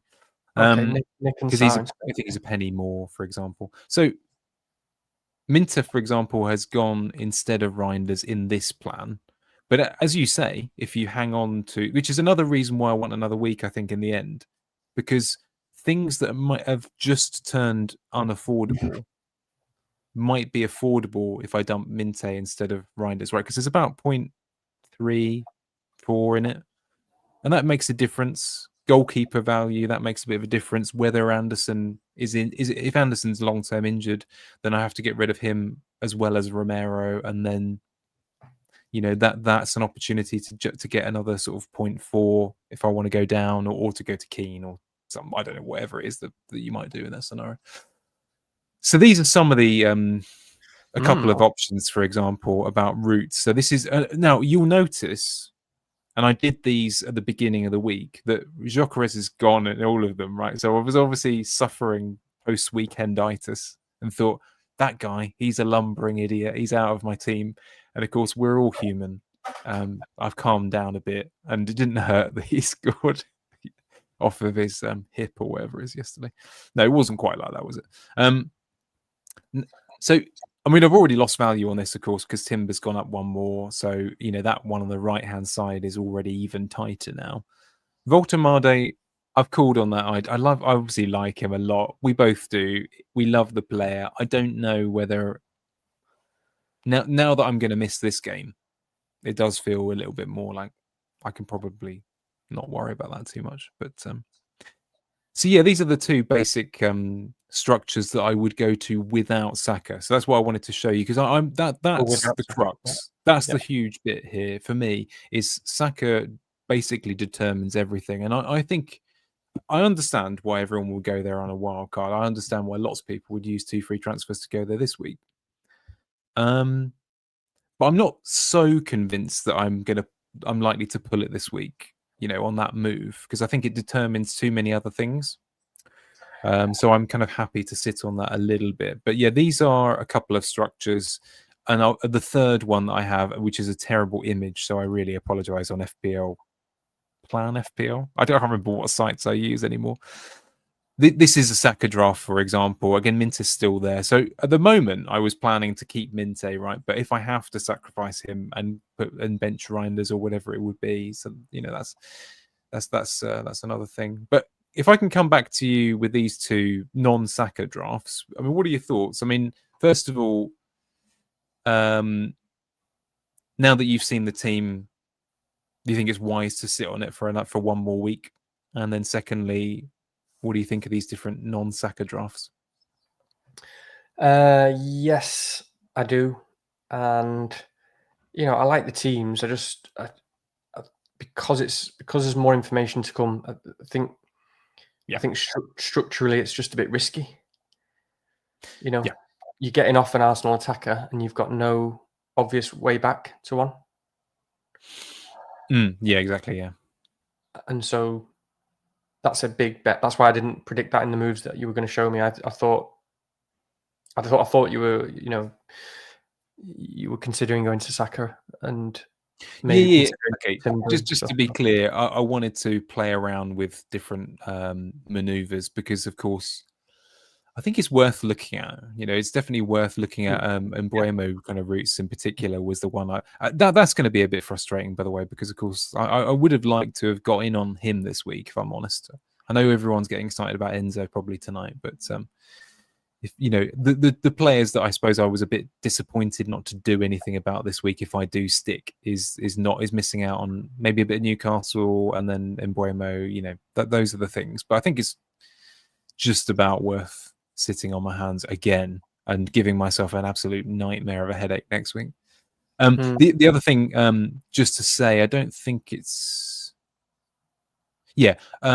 that game week, the one on the left that can be afforded. That's I didn't realize you'd have this, but this is also with the 4 high quality defenders. So that's Senesi on the bench there, as you can see. So that's with the very expensive defense. But yeah, it's a good point about the Arsenal attacker. I mean, again, this is why another week is quite useful. The Saka version of what I can do is that one. I had to go down to GUI. We can have that debate all later on. So I had to go down to him because of I couldn't afford Krupi. But of course, if I sacrifice Minte, I can afford Krupi. So So that's the standard, isn't it? That's the standard Saka route, which you can still do next week. The only problem with it, Danny, is that I'd potentially have to, if I was keeping Reinders instead, then I have the minutes concern. So obviously I would keep him, right? But So is that a huge problem? I don't know, but yeah. This is it. Another week, and there's no timber there. There's no timber there. I know, yeah, I know. So that's interesting. Another week tells us a lot about Reinders and Minter, and that's another reason why it's good to wait. If you were going to go there and do that one now, personally, my gut reaction would be I'd sell Minter, and I would have Krupa Junior and just jump on this week a little bit more, just because then you can sort of play Krupa Junior over Mateta, which to be fair, I don't know actually. I'd maybe think about that more. That's one of them, isn't it, where you get so wrapped up in the fixture and the 2 goals, and actually you're not picking a guy who's play. It's funny actually, isn't it? Now that you've said it, I'd play Krupi over Minte this week. Yeah. I played over Minter. It was more whether you'd play him over Mateta. Yeah, that's what I mean. So, but it's an interesting one, isn't it? Because I think you could legitimately dump Gyokeres down to Krupi, play Krupi, and get Saka. So yeah, that's yeah. And I do really like Minter generally as a player, but and I need to watch him more, so I don't want to comment on too much. This is the problem. It's the FPL. But the thing about you said about him playing on the left, and I don't know what that is and how long he's playing there. And the manager actually said, didn't he? He can assist. He doesn't score as much over there, but he can assist a lot more. And he literally said that what we expect, and so if he's going to be on the left a lot, that does drop quite a bit, because on the right he's a menace and he's always shooting all the time. I mean, the other thing to say, and again, maybe this is possible with 5 free transfers. Maybe I want neither Reinders or Minte. So that's the problem, right? So I can't remember. If I look back, I know this is probably quite boring for everyone, so I apologize if you've spawned off by this point. Do like and subscribe if you're still here. Is that you'll see these drafts here actually, like the one on the left, for example, hasn't got Sar, is it? So I'm sure I could engineer something where Minte can become Sar, for example. Yeah. I think you need another week to process for all these reasons. There's just so much to wait on. There's too many decisions to make. And this is why, just going back to those wildcards that I showed, I mean, Sar was in every single one of them, and it is also why I did like the option of the 8 million midfielder slot, because Bumo is such a good pick. Bumo is such a good pick. He's just, his personality, his minutes is a ridiculous player, and no one's going to own him. No one's going to own him. And just remind me, you base it. I mean, okay, someone out there is going to do it, but I should imagine it's very difficult to own Buemo, Bruno, and Saka, right? That's probably really hard. I should imagine. We'll go back to my wildcard with Bumo in it. And I don't think you had both. You had Gyokeres. No, I had Gyokeres over Saka, but I just want to show you in terms of how it could work. But I mean, it probably can't work. But is it a massive problem to have Gyokeres over Saka? God, sorry. Is it a massive problem to have Gyokeres over Saka? I'm not sure that it is. Okay. The other one, that one. There we go. Sorry, there's a clicker issue here. Don't worry. So there's still a lot of money there that isn't necessarily needed in terms of that team. It could easily go for a Pope downgrade to a lot of good. Yeah, it's a Pope or a Timber. You've got Sanchez, you've got Petrovic or whatever, or whatever it may be, and then I've got Anderson as well as Senesi there. When I'm only going to play 3 defenders virtually every week, you've already got a really good Leeds defender, so you could easily downgrade Anderson or Senesi, etc., etc. It's not. There are ways to do it. So, can I ask you one final question, then we'll swan off to your team? If there's a Gabriel injury risk, that's when things get a bit awkward, because then I've got no defenders on the bench. So, any thoughts? Is there a Gabriel injury risk? No, probably not. But he came off a bit early, didn't he? And there was 70 odd minutes. You never know. Oh yeah, I forgot about that. Oh God. I think. So I can't. Without thinking, I can only afford up to 5.5. But this is the awful thing about it. No, but without thinking much, if I thought there was a significant chance that Gabriel wasn't going to play and you didn't have anyone there, I would probably do the Raya and Romero to Pope and Timber. I can't. Why? How much is? Oh, you're 0.1 off. Sorry. Now. Oh, you are this now. This is what I mean about these bloody price changes. 0.1, Jesus. That would change. Calafiori is an option, of course, but It would change. It would change things a bit. You could just go all out aggressive at that point, but yeah. I think the other thing, by the way, is that, as you said, it could be Sanchez and Timber. It's a bit of shit. I don't like it as much. But no. I think if you're going to do it, you go all in or all out. You've got to do what you're happy with for the rest of the season. So if it meant just doing the 4 transfers and doing all 4 that you really like, it's very aggressive. But isn't it weird? Like it's either none or 4 based on someone maybe having a slight muscle injury. I know. It's ridiculous, isn't it? I mean, the other option, I suppose, is just actually. Do you know what? If both defenders are injured, you could dump one of Romero or Anderson down to very cheap, and then just sort it out, and then go back with 4 transfers next week. That's probably what I'd do. Yeah. Anyway, let's do yours because I know that we were potting at the moment. I've forgotten that we're just talking normally. Like 2.5. My wife is not going to be happy as usual, so we should wrap up in 5 minutes. Yeah, well, there's nothing to say about mine, thankfully. So I'm sure no one cares about that. There'll be a very small timestamp. It's basically the same team as Richie's this week: Raya, Senesi, Goodmanson, Gabriel, Bruno, Reinders at the moment, Semenyo and Jai, Gyokeres, João Pedro, Haaland captain, Dubravka, and then Paquetá first bench and Lacroix second bench. So my only decision, I'm going to roll. I'm going to roll to 3 free transfers. When you get an opportunity to roll, and I say that because our friend again, shout out for the second time, Pete MF Doom, didn't he? I think he said on Twitter that he sort of went off that basis this week and therefore didn't transfer out Mateta and Bumo, which was under consideration. And what that was suggested. Oh, yeah, he got a big score, didn't he? Yeah. He said that was the model suggested. I think it was review even suggested Bumo and Mateta out. So just a little bit of a swing there because he decided to roll instead. So yeah, be rolling, and I'll just be monitoring the Man City predictions and what I think might happen there because there's a bit of a worry about Reinders because obviously I could just start Paquetá and I was going to and would have done prior to the West Ham performance.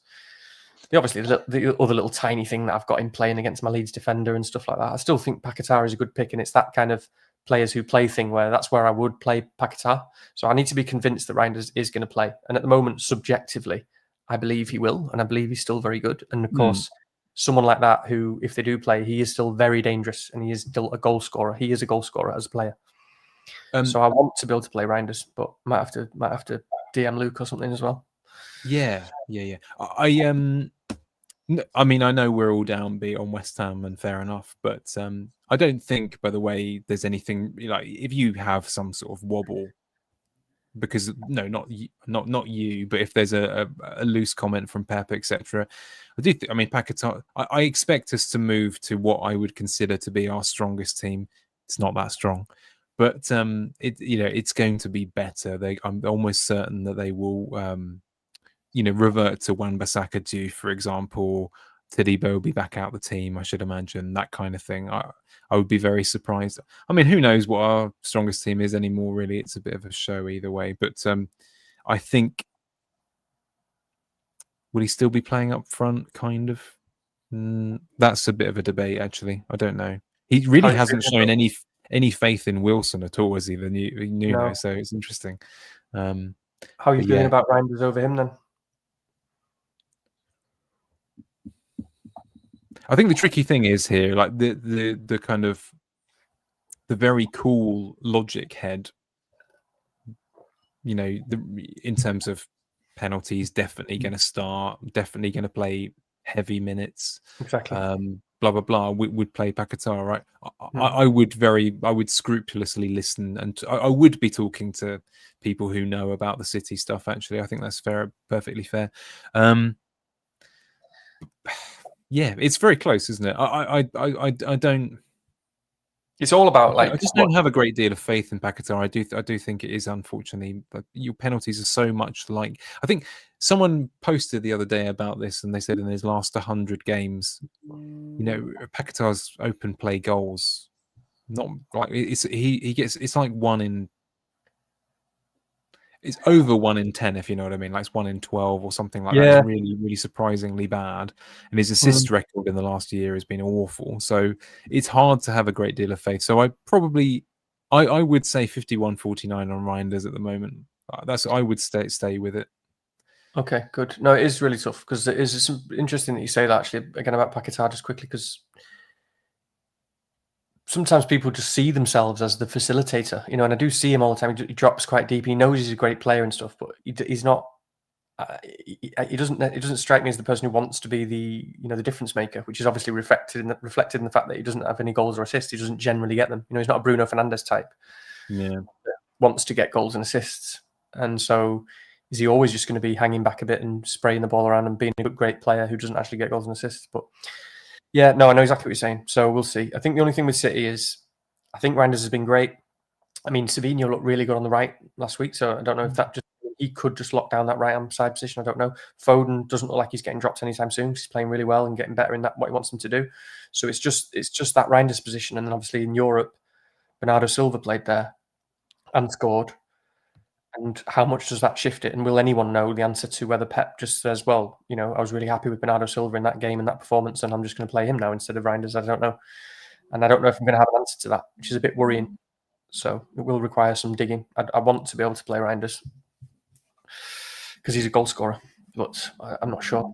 That sounds fair. Yeah, no, it's good. It's a good role though, isn't it? For sure. There's kind of nothing doing there. I think it's fair to say. And I feel safer now. Now that I've got my 2 transfers, I already feel safer. I've got double duvet on now that it's winter, and I want triple duvet. I want some socks on underneath my duvet as well, and you've got teddy bears. You've got teddy bears and everything, and I've got an extra blanket on the bedspread. Baths running. Got baths running. No, it's cozy in there, but also with a cool pillow. So it's all good. Something along those lines as well. Thank you for those who've kept to this far. Just a quick note to a few of the last chats in the comments in the chat is that it's 5-1 now. Tyrick George in the Chelsea game. Someone thinks I should go for Calafiori and Pope. I mean, to be honest, it does look quite sexy. So you won't have to persuade me too far. And Heather says, "Do it all, Richie." So I'm not quite sure what she's referring to. I'm guessing all of the transfers at once, or just do everything I've ever wanted. That's pause for thought. Probably not play FPL would be the first thought. Anyway, sorry, go. Okay, good. Right, we should stop there. We've entertained you or not for well over 2.5. So we'll wrap up. Friday deadline, everyone. So do remember that. And again, if you liked this, please do share, like, and all that stuff. That would be very, very gratefully received on our part. And we'll catch you again next week. See you later. See ya.